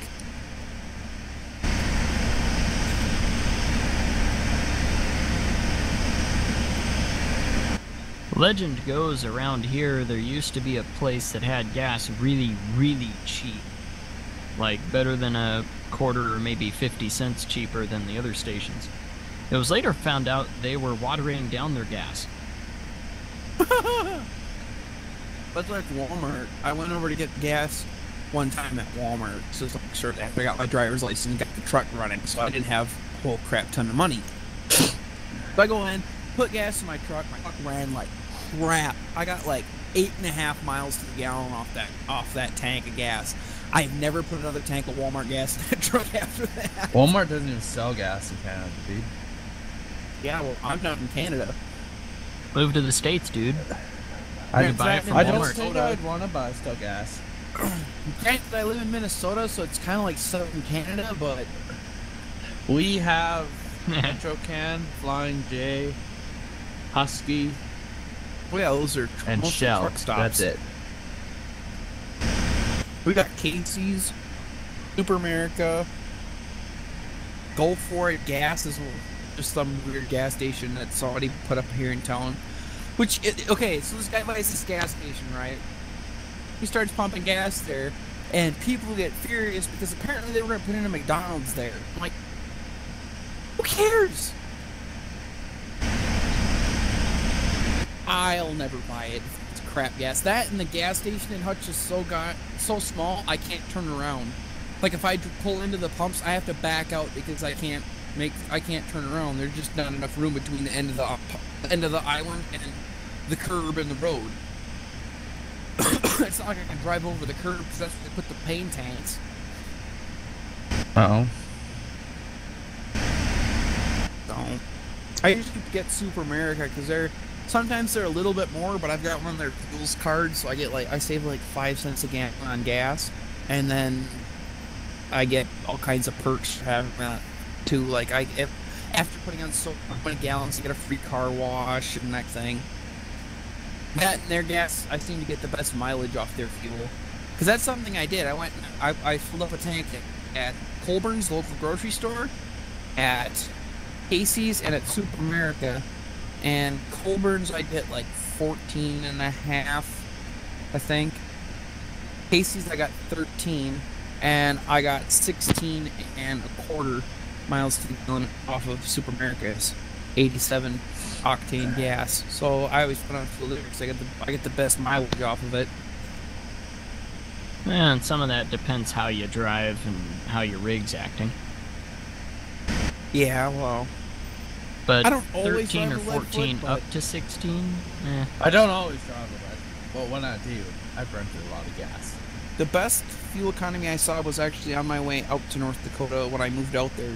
I got 18 miles to the gallon, which absolutely blew my mind. Well, yeah, But because that's that's, the first pretty time- much all highway. Oh yeah, but that truck's highway is supposed to be 16.5.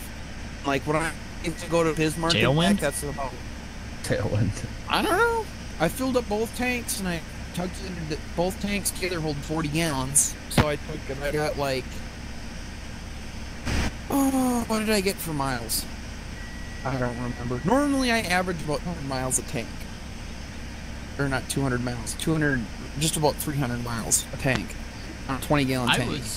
I was psyched today because we drove back from visiting family in Portland, and we had a tailwind. I usually get 18 or 19 gallons, or miles, miles to the gallon on the highway. And this fill-up, I had like 22 going on 23. I was psyched. Pickup I've owned that actually had the best fuel economy was a 2000 Ford F-150. It was a standard cab with a long bed. It was a two-wheel drive and it had the 4.6 liter Triton in it. Got 21 miles to the gallon under the little pickup. But oh my gosh, that thing was geared so ungodly high. I remember driving that thing in the winter when I used to work at Railway and having to try and drive back. My favorite trip probably was when we had an ice storm, because I was driving back and the road that I would take to go home wrapped around a lake, and going around the lake, my tail end kicked out, and I basically rode the shoulder sideways all the way around the lake. It was pretty fun until I got to the other end and the tail wanted to whip back the other way. You can get to Merritt that way? What are you talking about? I want to do an off-road trail called Whipsaw, and I'm trying to plan my route so I want to go there tomorrow morning, but it's a 2-hour drive there, so I'd have to wake up at like 4, hit the road by 5, be there by 8. But I can leave my 2 house. hours? Yeah. Leaving at 5 would put you there at 7. Yeah, I could do that. And then I can just go to Zach. I've had a few beers, okay? Math is not his strong suit. I can just take a back road from my house to the next town over, and it'll save me a lot of work and trip. Yeah, because we're going about 80 miles an hour, where it should be at 40. I had that truck doing 130 down the highway today. I knocked it on my little bit in my pants. I got my 92 up to 105, and then I hit the RPM limiter, or the speed limiter on the pickup. Mine was doing about 3,500 RPM, and you're going down, I was... Yeah, you were doing that on the highway. Try doing that on a gravel road. That puts a whole new meaning to the fear of God. I did 105 on a gravel road, and it was not a flat road. Oh, that was that one. In it, but I hit once I hit 105, I swear the suspension started to float. I felt it's like I hit tar. You know when you drive over tar, it feels like you lift up a little bit. That's what it felt like going down the gravel road all of a sudden. And I let off the gas, and I felt the truck drop back down, and I'm like, okay, I'm not doing that ever again.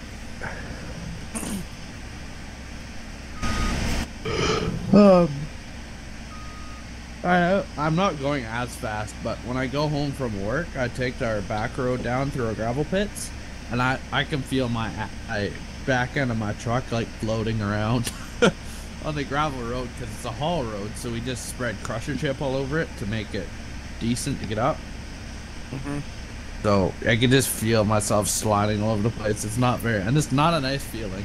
You just feel your back end of your truck kind of slip out from you, and you're like, oh, okay. That's what pooping your pants feels like. Kind of suck a little bit of the seat up. Yeah. Ooh, I'm a little scared.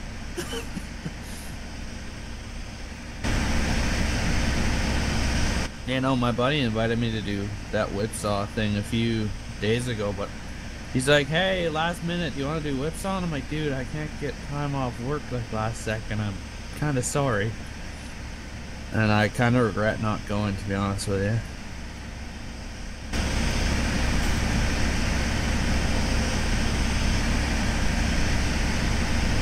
Oh, I should invite my buddy to do whipsaw tomorrow. Don't you gotta work tomorrow? No, I got 2 days off. What? The middle I of have the Tuesday, week? Wednesday off during the week, buddy. What? You gotta remember, I work Monday, have Tuesday, Wednesday off, work Thursday, Friday, Saturday, Sunday, Monday, then go back Thursday. So basically, I've already worked my week when you guys are just starting your week. If that makes sense. Yeah, it's kind of goofy. Here's a good question for you. What's the weirdest pay schedule of any job you've ever had? My boss pays on Mondays. My pay schedule is about the dumbest thing on the face of the earth. So I get, I think, my paycheck, my first loan, they call it a loan. So that's, of my final check, it's $400 usually. Off my final check on the 15th. Then on the 30th, you get your full check minus that $400. I don't know. For me, I got my paychecks on Mondays. That's because my boss said, "Hey, this way you don't blue one and dame on the weekends." Those are his legit words. And he said, "B, then that's because I do payroll on Saturday." I'm like, I honestly, I don't get it. Like I'm the type of guy that would just rather have a lump sum of money at the end of the month than rather have my my paycheck today was a fair bit, and they took my $800 off my final paycheck, and it's kind of like, well, that's just a kick in the knackers, bro. I'd rather just have my full paycheck and be like, yeah, I earned this, ha. Not the whole $400, then it's minus off the final check. It's like, no. Oh, I can get a pay advance. Like my boss, if you go, hey, I'm going out on a date on Saturday, can you spot me $100 for the weekend? Yeah, sure. And then he'll give me $100 cash, and then basically the rule is Monday or Tuesday after you've gotten your paycheck cashed, you're supposed to pay him back. That's kind of dumb. Shouldn't he just pull it off of your final paycheck if it's in advance? He can't, not legally. Oh. Your pay or your employer cannot dock your pay unless it is to do something, for example, like covering some equipment that you broke. Oh. Or 48-inch jackal for $25, an original jackal. Huh? Yeah. What? A 48-inch jackal. You know what a jackal is? Nope. Is that a car jack or a handyman? Hang on, let me search. Is that anything like a combine jack? Oh, okay, like jack? A handy jack. Yeah, handyman, or whatever Zach's calling it. Oh, We call them jackals. Oh, jackal is a brand name. Yeah. It's like how some people call skid steers bobcats. Yeah. Oh, that John Deere bobcat's It's not a bobcat. pretty cool. Exactly. Should I go pick up that freaking thing for $20, dude? Oh, do you need one? It'd be handy to have when I'm off-roading. Well, then I'd say go get one. Uh-oh. The girl's got the hots for me. Oh, no. Let's keep that kind of stuff off the stream. I'm just saying that. That's it. I don't think anybody here wants to hear what our dating lives. No. As pathetic as they are. Ryan started blog. No. The sad dating life of a Canadian. I was gonna say that would be a very, very depressing blog. Well, you can title it "A Polite Way to Cry." On day 5, There we he has go. dumped me. You could do On the day voice, 6. you could do the voice podcasts just like Zach does. Instead of thoughts from the tractor, it's thoughts from the basement. Okay, that actually could be taken That could way be the really wrong way. twist. But you know what I mean. Thoughts from someplace dark and depressing. Could you Or imagine thinking that? about her? Thoughts from the bar stool. There we go. That's not a bad one. Can you imagine that if you documented your dating life? Day 1, she shows affection, gives me a hug. Day 2. Can you imagine if you actually did that in your daily journal? Day 7, I think she's over it because she left. Day Or in 8, my can't case, find 3 CD weeks. player. Gee, Not sure if she took it or the guy that I heard rummaging around my house last night.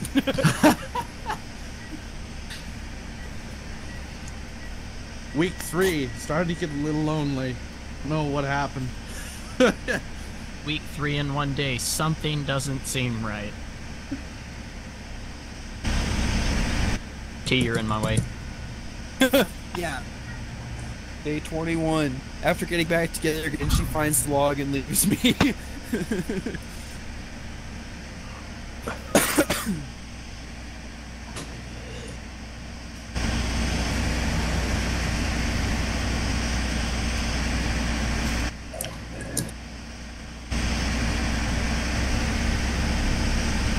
Oh, dude, I don't know. Should I do whipsaw tomorrow?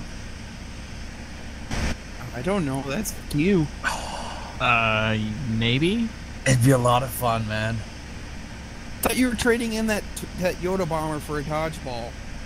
I was going to until the salesman was like, he's like, yeah, well, I was asking like $4,000 for my truck. Like, that's what I can get for it.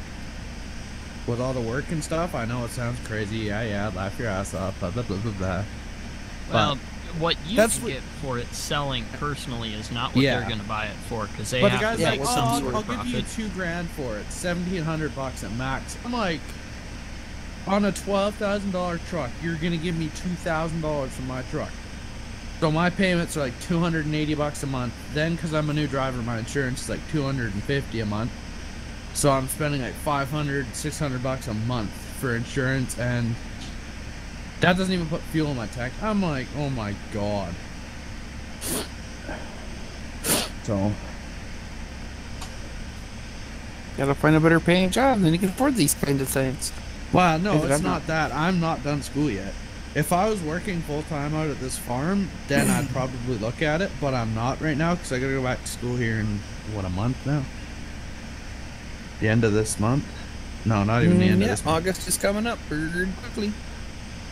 So, either I'm gonna go to school and finish off and go to the army and go to college, or I'm gonna go work up north for a while and make shitloads of money, or I'm gonna go... I thought you already enlisted though in the Canadian Army. No. Yeah.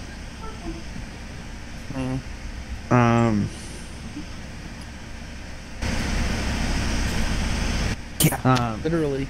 Oh shoot. 31st today?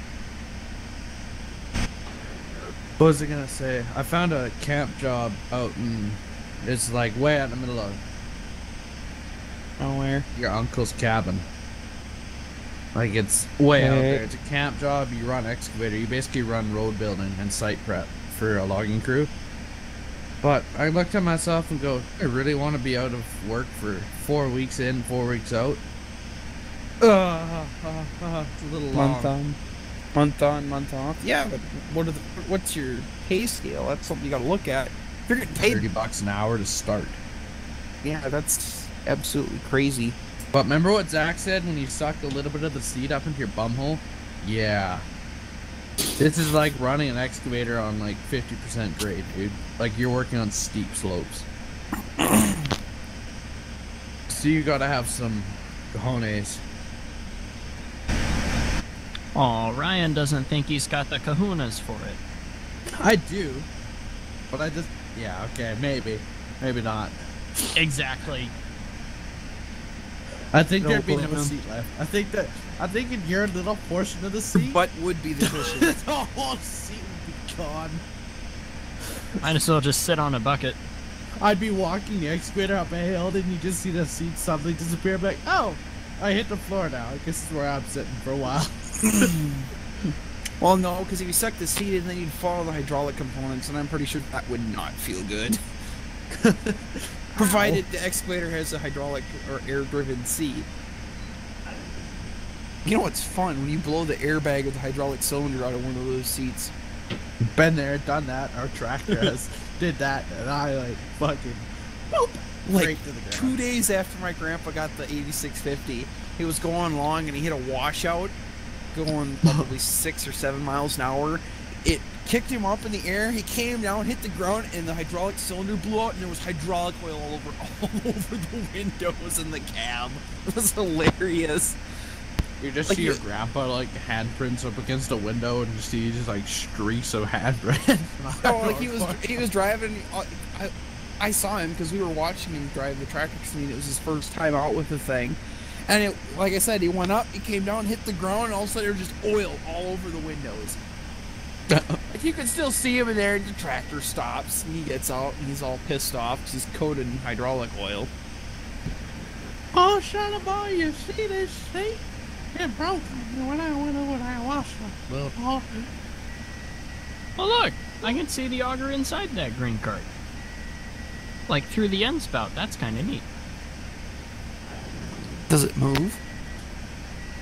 These are Well, it's questions folded we need up to right ask. now. Oh yeah.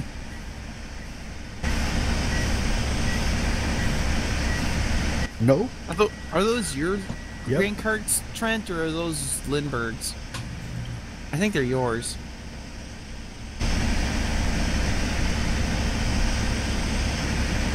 God.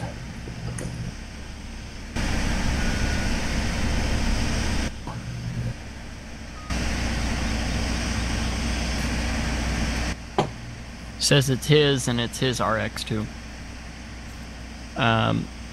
Where's that other combine at? Oh, never mind, he's coming. I didn't see the indentation. There, he's coming into view.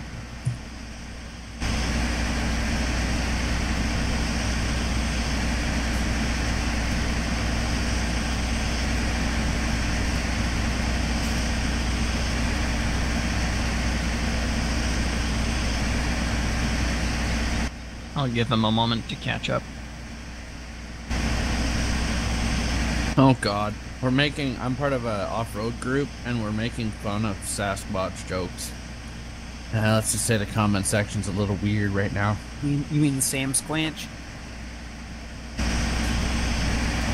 Only true Americans will understand that joke. Well, actually, true Canadians. But I don't judge. Here, I'm gonna send you over a picture over Facebook. Don't open it on the stream, Chris. I'm not the one streaming. Oh, okay. You can open it any day. And what are you sending me? Just a picture of what somebody posted. It's pretty funny. Oh boy. What the? That guy's like, the real Sasquatch is here. That's one of the Christ, put some admins on. pants on, you freak. That just don't ever say something like that again. Or I will turn off chat for you. That's just wrong on so many levels. You notice he's got shorts on, right? It's not that bad. I'm not so sure about that. Dude, I can see the shorts through the window of the Jeep, you idiot. Good God. Yeah, Oh, that poor guy was kid. definitely on the cheeseburgers. One greasy looking mustard tiger. Ooh, cheeseburger sounds good right Zach, now. shut up. What? I've already been out for food 3 times. Do Shut it again. up. Bring Talk me about some. a greasy mustard tiger. Jesus. I just go out 3 times. It's not my fault to have cravings, okay? What, are you pregnant now? Yes. Eating pickled Twinkies now or something? Yes? What are you, stupid? No, American. Maybe a little bit. Mark!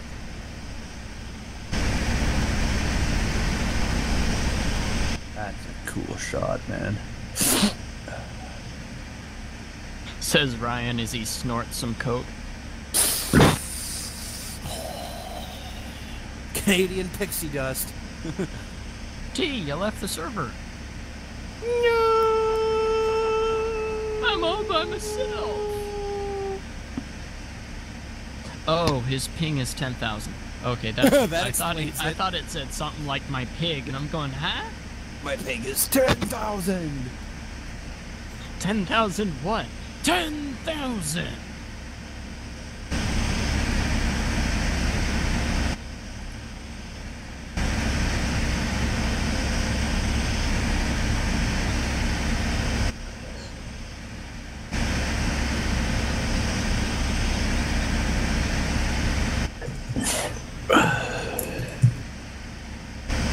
I guess I'll get to the end of the road then and stop there and maybe go I to better mailing. text my buddy and see if he wants to do this tomorrow.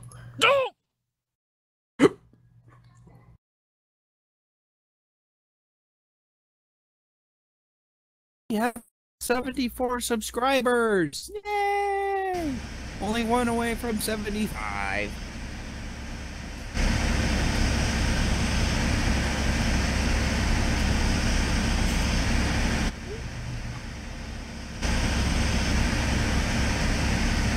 Hang on, I was gonna go talk to Mom. Tell her hi.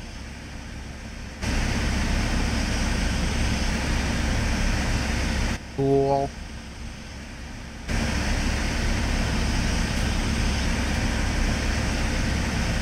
Oh, hey, did those trucks ever finish? Oh, yeah, they did. Blake's about ready to get a fun toy.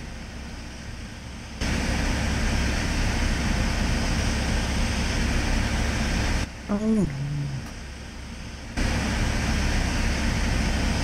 Oh, no. Why can't you share the link? That's dumb.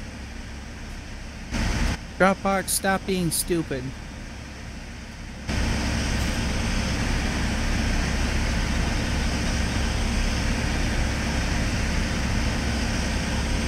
Boop.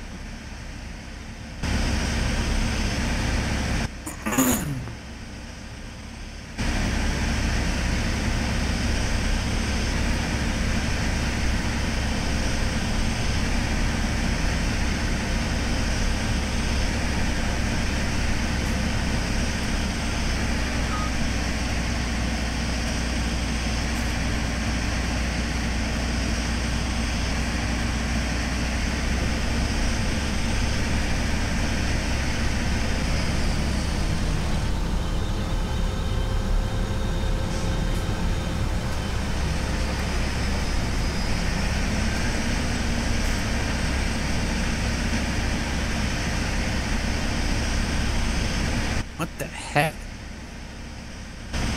Just seen pictures. Somebody took an old GMC Suburban, cut the trunk off, and then welded another Suburban to the back, another back half of a Suburban to it, and left both of the axles.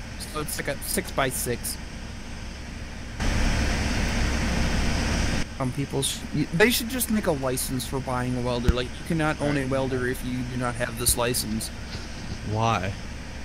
Yes, take my freedom from me. You need to listen to... Go back to the live stream and go back like 2 minutes. Because I'm not explaining that all over again. Just give me a rundown.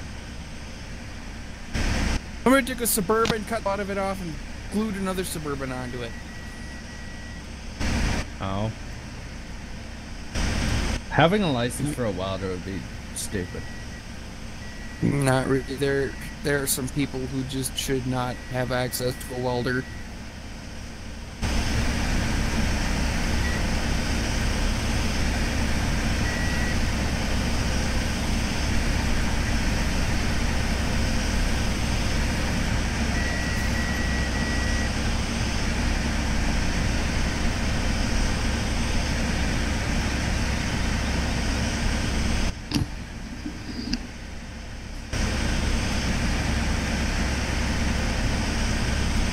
Meanwhile, in Canada, oh, there's semi-truck drags.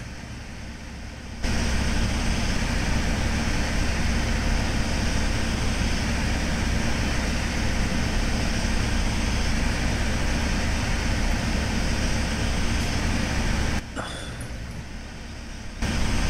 gotta say, I was pretty impressed when we did all those potato harvesters, and I kind of want to do it again.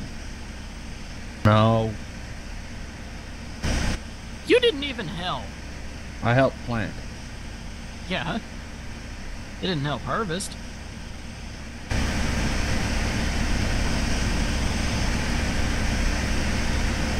You ain't got no room to talk, boy. I have lots of room. I have my whole 12 by 12 room, actually. I've got quite a bit. Oh, boy. I'm sorry, but you have a Dodge and you're posting in a Toyota group. Buddy, I think you're a little lost. I think you better go back to where you came from. Pretty sure that's an upgrade. Chris, do you really want to have a heated argument on the live stream? You're wanting to upgrade to that. What are you talking about? Actually, yeah, I do agree with Yeah, Zach you here. have no legs, or in this case, tires to stand on. Yeah, you've blown all your tires out. Shouldn't have run over that stick strip, should we? Nope. Next time you'll dodge that argument. Oh, But sort of ran good first. Ouch. Hey, which generation you are? Ouch!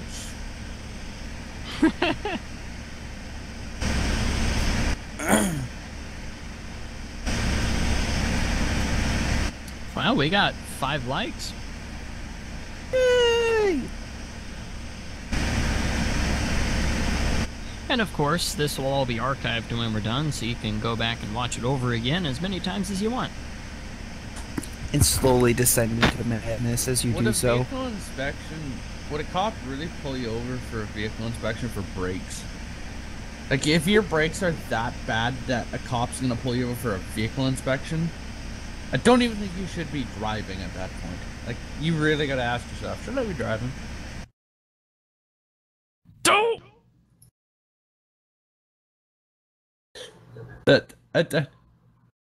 Who's signing on? I hope that didn't go over the live stream. I'm even more surprised that it was Trent that said it. And there it is. That's what I'm saying. I'm like, wow. That's... I've never been pulled over for a vehicle inspection. But I know some people that But have. They do it a lot more. They do it a lot more in California and New York and very large cities. This But guy's here in Minnesota, saying they this don't car give needs a vehicle inspection. It needs new brakes and rotors to pass. You would have had to been flying down the hill with no brakes and had to smack into a goddamn wall. What happens is some states require that you have to take your vehicle into a mechanic and get it, and basically get it licensed and certified. So before you can go get your tabs, you have to take it into a mechanic and get a clean bill of health, basically saying your brakes Yeah, that's work, pretty much what your a car's vehicle inspection is. Exactly. At least in So Canada. that's But the thing yeah, is, when they say that they get a vehicle inspection and they need new brakes, that means the mechanic found that the brake pads in the car no, were no, no, no, worn no, out, no, no, or no, drums no, were no. worn It's out. not how it works in Canada. So basically, that car was road legal. It was driving on the road. It was fully insured. But a cop pulled him over and issued him to go get a vehicle inspection, which is a clean bill of health. They do that in Canada. And this guy, like, that's what I mean. Like, how does a cop go, you need new brakes, I'm issuing you a vehicle inspection? Like, you would have had to been flying down a hill with nothing to stop you to get that. Or when he hit his brakes and squealed, screaming, "Somebody take me out of my misery! Give me the gun, please!" That's how I know when it's time to change tires. When I hit the brakes and I hear him start squealing, I'll jack the truck up and figure out what brakes need to be replaced, and then I replace them. Either the front or rear brakes. But I just did brakes all around in that truck, last summer? Yeah, last summer. It's not When related, but our excavator, when you throttle it up, all you hear is the fan belt going apish. It sounds like there's like a cage of squirrels in the back. It's terrible. What really irked me is my fan belt, it sticks. So if I take like soapy water or silicone spray or lubricant spray and spray it on the belt, it'll stop for like 10 minutes until basically that gets rubbed off the belt and then it starts sticking again. The only way to fix it is either to A, replace the $50 belt, or B, replace the $75 tensioner. And I'm like, it's a squeak. I'm going to live with it. The belt isn't even that old in that truck. I just replaced it like a year and a half ago when my air pump locked up. Yeah, freaking smog pump bullcrap. I thought that was absolutely ridiculous. It locked up and it burnt the fan belt off, so I went to go find out what it cost to get replaced. I'm like, oh, it's freaking $75 or something like that. And then I looked at what it is, and basically all it does is it pulls clean air out of your intake and dumps it into your exhaust to quote-unquote dilute your exhaust. No, not really. Problem is you get better fuel economy and what do you call a you get cow better fuel with economy twitch? with it. Beef jerky. God, that is horrible. Had a Why? fan belt come off on me one time in a combine. The idler seized up and destroyed the belt, and the fan stopped spinning. And the radiator got really hot. Yeah, but that was fun. Yeah, the combine was shut down for a bit. Or you could be like my boss. So okay, so the AC went out in our truck. The pump clutch, the pump clutch started squealing for the AC pump. So my boss brings it in because we thought it was going to rain the next day. So we figured, okay, well we're not going to work tomorrow. Let's get it in, get it fixed. So we got air conditioning in the pickup again. So they put in a used pump because the guy at the auto shops, my boss, these pumps have a very low rate or a low failure rate. So since the only thing that went out in your pump was the clutch, we can just put a used pump in there and we're done with it. So that's what they did. Problem is, the next day it didn't rain. So my boss called in the morning saying, hey, we need the truck. And they're like, well, that kind of sucks because it's in parts right now.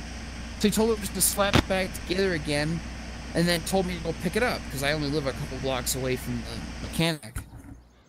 So I get over there and they just got it put back together again. And they're like, well, there's a leak in the AC system. We need to find it before we can go because all the Freon will leak out and the oil that's mixed in with the Freon will also leak out and destroy the pump that's in the truck. Oh, okay, well, I better, I'll better call my boss. So I called Bob and he just looked at me and goes, no, we got to get the truck going. We got to go, we got to go. It was 10 o'clock at that point. We got to go make money while the sun's out. So I took the truck and we went going, and about a week ago, I was driving along, and all of a sudden I heard the pump rattling again, or the pulley rattling. So I told my boss about it, and he's all frustrated because, oh, well, they should have fixed it when they had it in there, and yada, yada, yada. So, no, it's because my boss didn't want to take the time to look and fix it and do it right.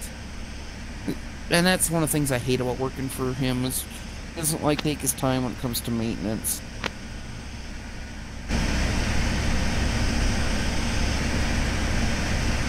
Well, I'm sure there's actually quite a few of them that don't want to do that. Cool.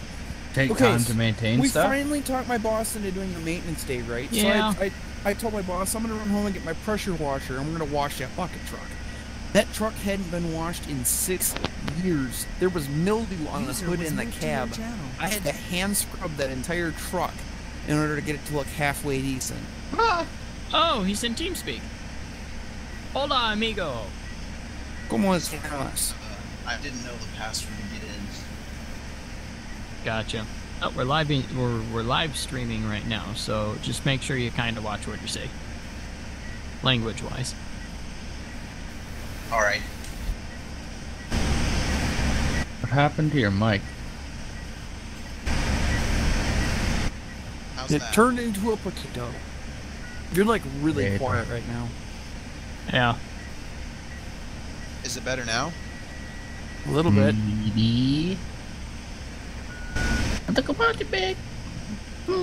Dang, sorry. Was it better when I was on earlier? Yeah, Yeah, like it's a lot better better. now. Yeah, you're okay now.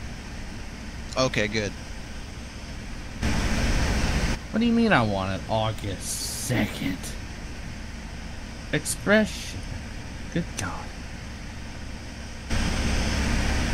Your purchase has been updated since you last. What do you mean, Amazon? You're drunk. Go home. Amazon's on the internet. It is home. You're the one that's technically not home. You're the one invading on its property. Oh, Jesus, that's gonna be expensive. You better watch it before old man Amazon comes up with a shotgun and tries to brand you with it. Ooh. Spanked in the backside with a floppy disk. Oh. I'll just do free shipping on you because I really don't need you instantly, so. But I don't want to pay $95 for this. Then don't. I'm ordering Do it now. I'm ordering a CB radio for my truck and one of those, you know, the external speakers that you can get for CB radios? Oh, Yeah. you mean the things that are basically a computer speaker and you just plug into it? Yeah, and then you can scream at people from sitting inside your truck. It's great. Like the PA? Yeah, PA system. I saw a CB. I'm doing it. I saw a CB for $500 that had a built-in radar detector, CB radio, and it was like, it had a whole bunch of other it's scanner, that's what it was. It was like $549, but it had a radar detector for police, CB radio, and police scanner. I kind of wanted it. Good God, $500 for a CB radio? Yeah, US but you dollars? Yes, U.S. dollars, but it has a scanner though too, like a police scanner. which is illegal in like most states. So 500 US dollars is like 800 Canadian, if I remember right. Something like that. I'm pretty sure the radar detectors are illegal in a lot of places, but the scanners. Why are they illegal? Radar Detectors are not illegal, but radar scanners are, because you can tune into private frequencies for police officers. Ooh, Yeah, radar radar detectors deal. are. It's the scanners that are illegal. Well, yeah, Why because was then you the could tune scanner? into. Basically, you tune into the emergency system, so you can listen to what the police are saying to their dispatcher and such, which in most What? states is illegal. Yeah. I don't think that. No, How not would the that be illegal? scanners. The ones that you can tune into the private frequencies, most of them are public. but That's the pri- businessman. But Yeah. the private ones, and talking to them is highly illegal. I know that. Yeah. Oh yeah, you're probably not allowed to talk to them. Because with the scanners built into the CB radios, it's basically like having a cop radio in your truck, and you can get in buku. You can get in a lot of trouble for that. There's emergency channels on CB radios that are public, but they're for emergencies only. This is different. Yeah, see, CBs are very, very rarely used up here. Like, my buddy's got one in his truck for off-roading. I've got VHF. VHF up here is, always used. Yeah, it's basically our business band radios, except it's more public than the B-band. Because if you get caught running a B-band radio without a license, it's a $10,000 fine and 6 years in jail. It's absolutely ridiculous. What? Yeah. We have My things called amateur radios, like ham radios. Well, yeah, that's totally that different. you need a You don't- license for. You don't have a ham radio in your pickup truck. Most guys do up here. Business band radios. A ham? Yeah, I'm a Yeah, little I'm- surprised as well. That's a pretty big radio to be sticking in a pickup truck. Yeah, most guys do. We actually have plates in Canada for your car that say your first letter of your call out for your ham radio. It'll be VA and then your plate number, so that people know in an emergency who they can contact. One of my neighbors down the road here has got one, and it's a little Suzuki Sidekick. Basically, business band radios are the exact same thing as CB radios, except for their channels that you have to have your radios brought in and tuned to. You have to basically have the frequency downloaded into the radio, and you can get in lots of trouble if you download somebody else's radio frequency and use it without their permission. VHF We're talking is sorta the lawsuits. same way. On my And you're only VHF, allowed to- I have 180 channels that are the public use, but I can also program. I work with a company called Aero Transport.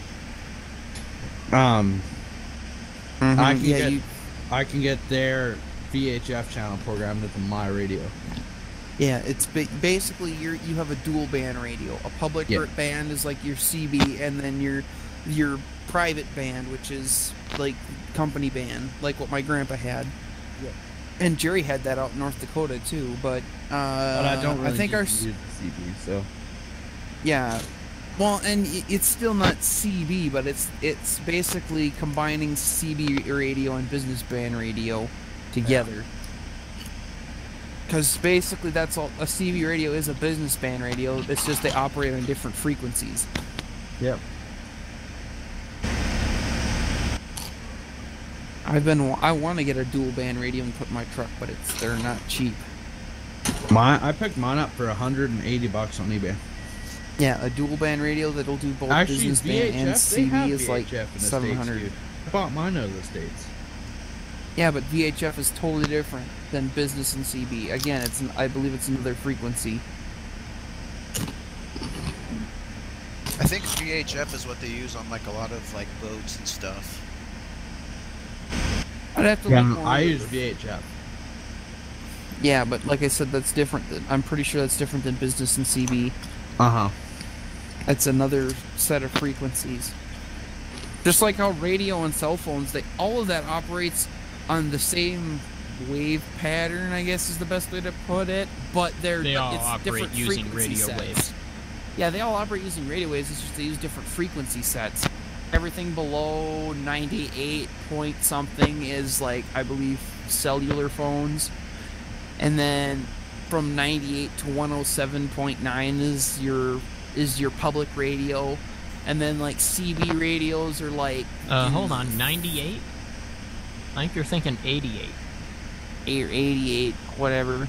But yeah, it's just they operate on different frequency sets. Like my grandpa's business band radios, I can't remember what hertz was or how what it's set at, but they operate on a lot higher frequency, and I think the license was $200 every 4 years, and you can only operate it. It depends on how far you want range, because there's also you've also got like satellite radio, which is like basically like a CB radio that works all throughout the world. It's kind of like a ham radio, but not a ham radio. Basically, a lot of trucking companies that do OTR, I know, I've heard some of, well, I shouldn't say all, but I've heard of a couple of them that'll have them there. It's like a satellite CB radio, so you can literally talk with your dispatcher like you're in Amarillo, Texas, and they're in New York, New York.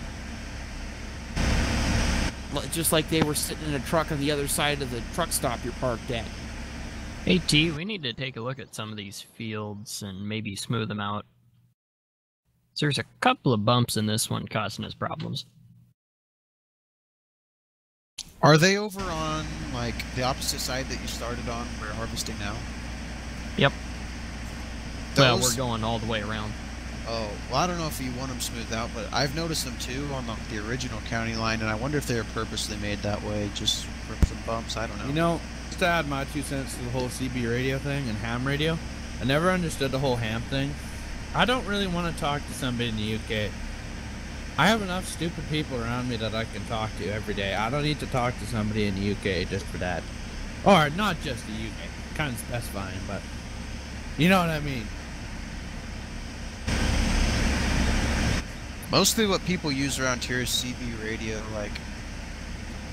like we use it for, like, we have it in almost all of our tractors, semis, truck. Are you sure it's CB though? No, it's a 40 channel CB radio, and then like, Okay. but many of the, there's so many people I know that have police scanners, like, that listen in to, like, police and fire chatter. Like, almost probably every 4th person that I know has a CB, or not a CB, a police scanner. I can get one on my phone, for Christ's sake. I don't need a CB radio or whatever for that. You can get scanners, but it's when it's built into the radios. I believe you can actually reply to them, and that's where you can get into a lot of trouble. I don't know if you can still buy CB radios that could do that.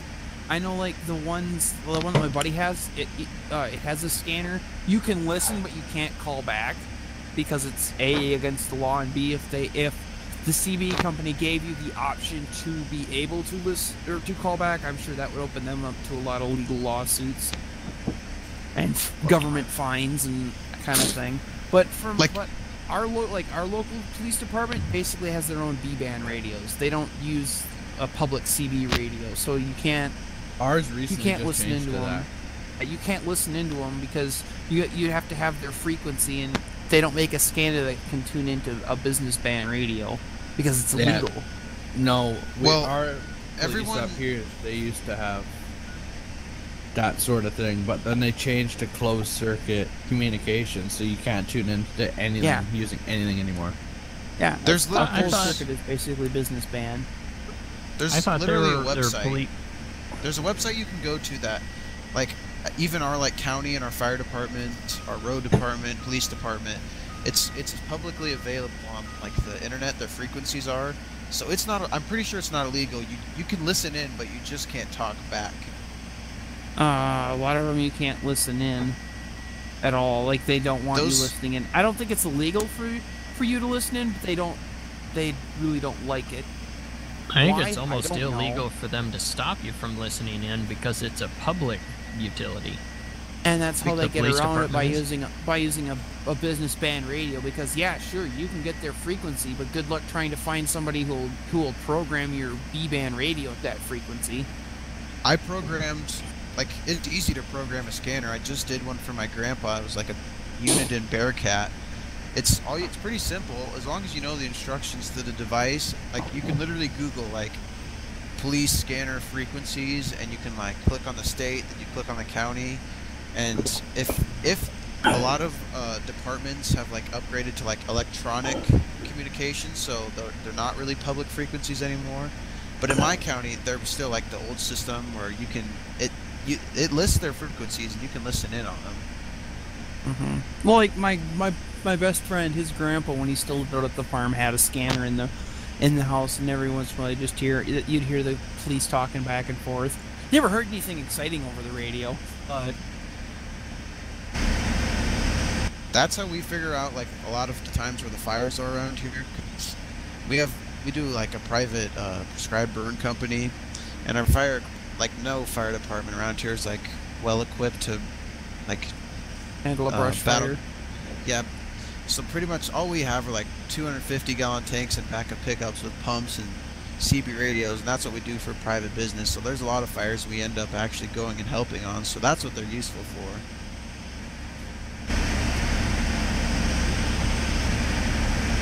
T's ping run too high and he dropped? Well, I'm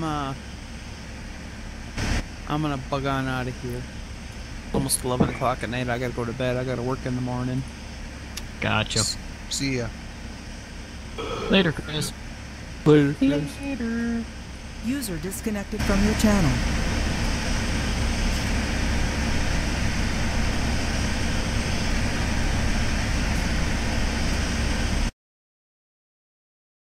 Oh!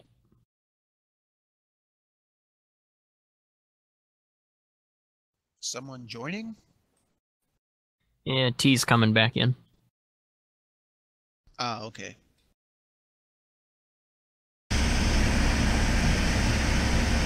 I'm thinking we trade these headers off for one size smaller.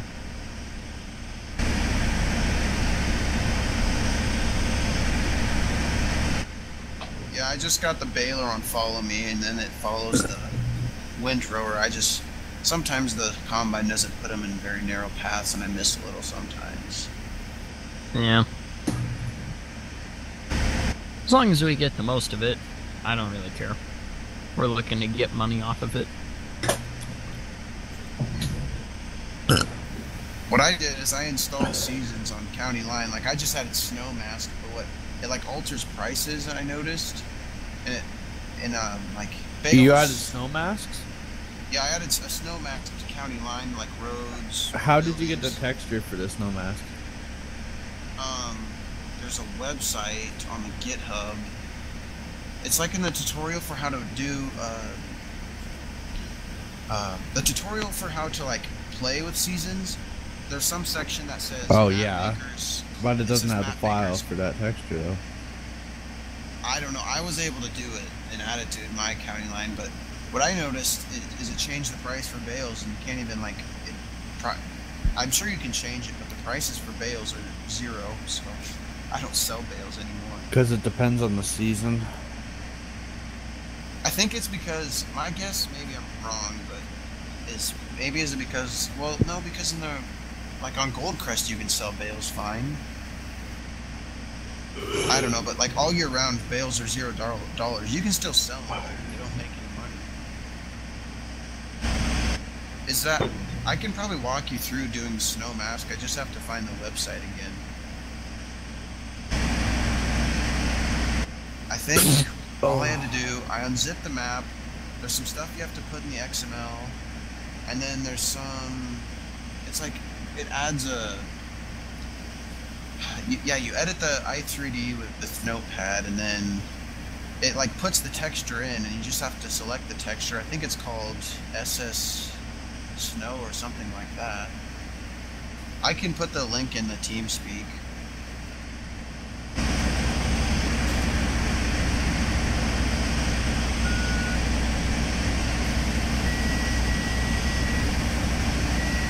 I'll go do that now and find it quick.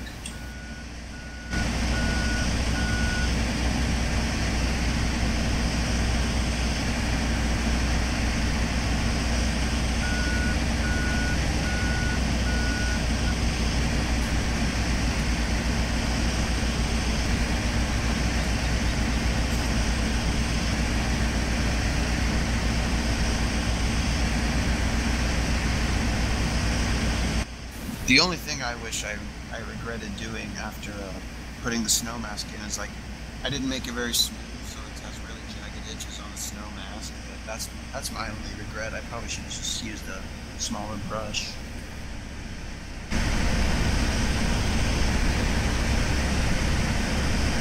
Gee, that other combine's going to want to turn there.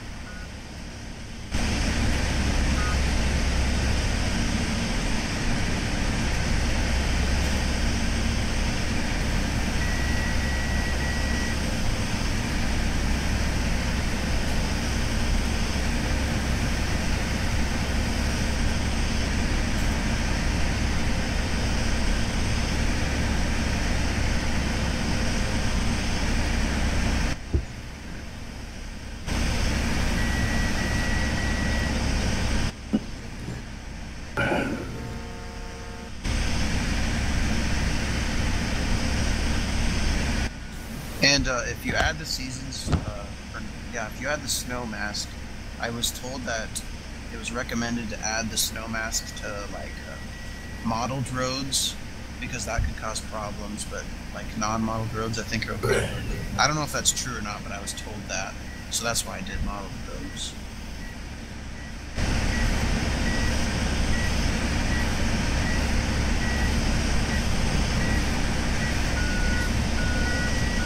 When are you gonna stop streaming, Zach? I don't know. Well, maybe here in about 20 minutes. There's that link for how to install the seasons mod, whoever wanted it. Snow mask, sorry.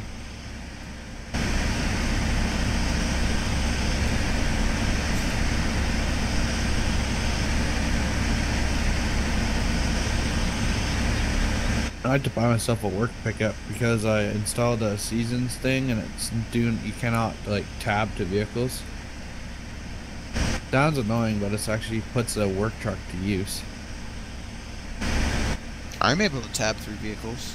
No, it's a mod made by the seasons developer to make it so you can't. Oh. And how do you get rigs around? Or do you use follow me? I'd use a pickup. Plus, I have that creator tool, so I can just set myself to run really freaking fast. Oh, well, I was thinking like getting equipment to the field and then a pickup. I don't know.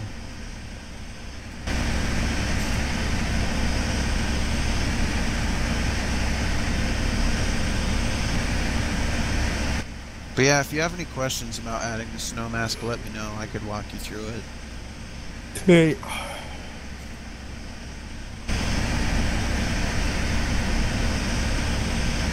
It's just kind of a pain in the butt. It takes a long time and it kind of gets boring.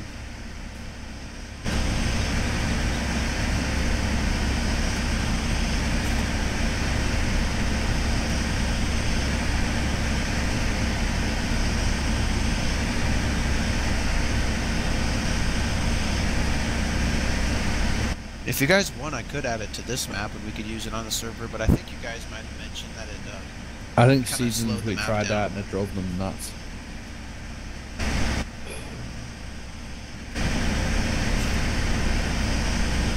But when you tried that, was that only the beta of seasons? Yeah.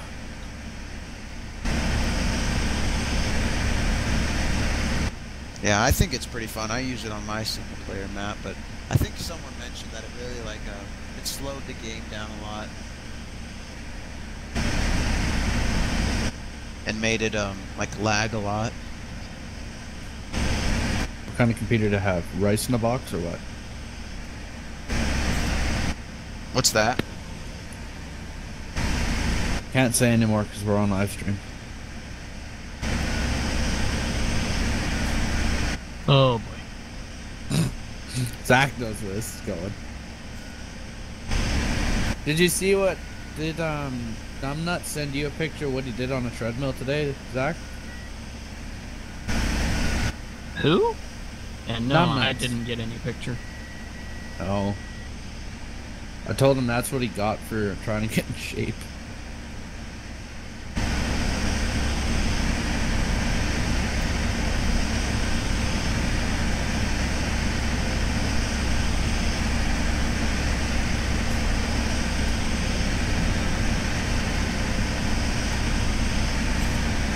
Shoot, my ping keeps skyrocketing. Just kidding.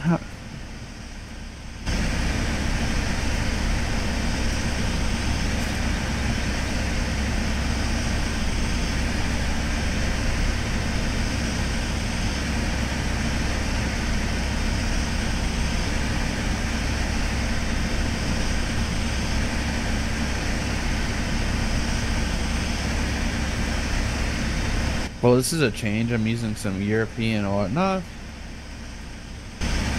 Fiat. No, we have a few Fiats up here. I don't know if it's got enough horsepower though. 60. Oh yeah, it's got enough.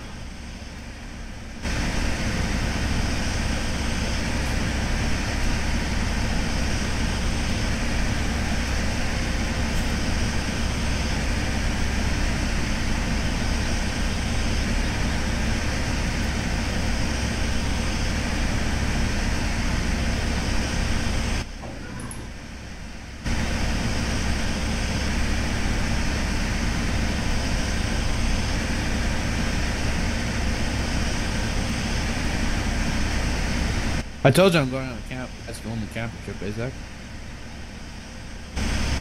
Camping trip? Yeah.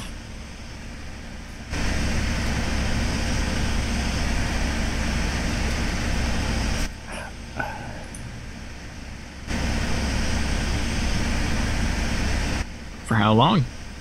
A week.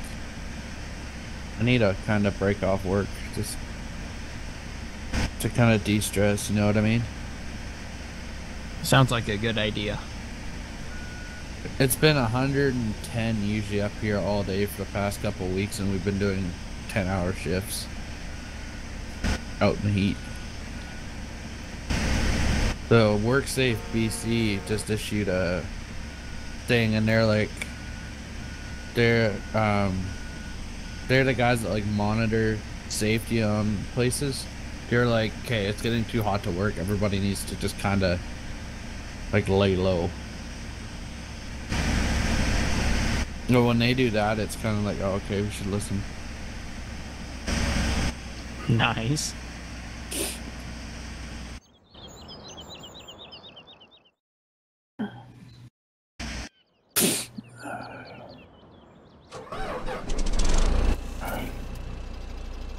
What do you mean this thing's got extra work lights? My bungholio. Oh yeah, 4 extra work lights, yeah, because that makes such a difference. Oh boy, it does. Alright, what can we plant here? Don't do what you did before, stupid. I planted a whole field of soybeans and planted it in the wrong season. Ooh.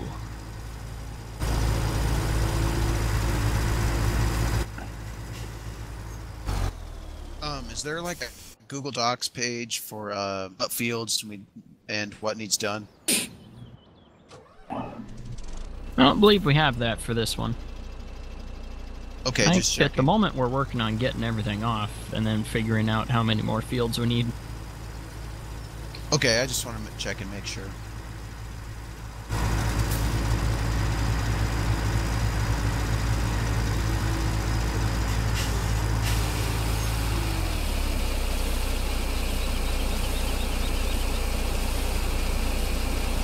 Hang on, can I just set up GPS? Can I do lane skip?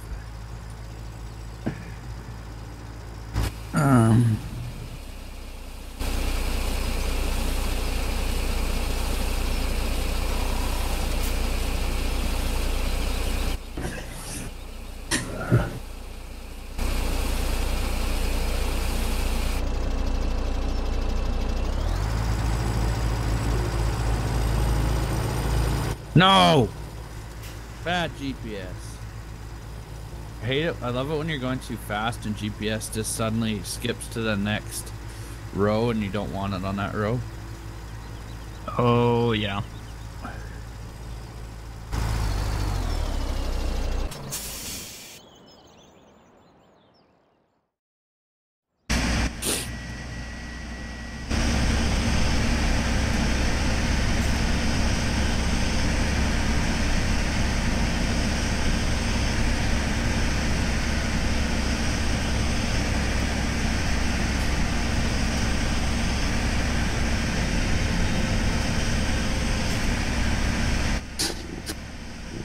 Well, my ping keeps spiking up, and I don't know if it's the internet or if it's a game, but I think we'll call it on the live stream for tonight.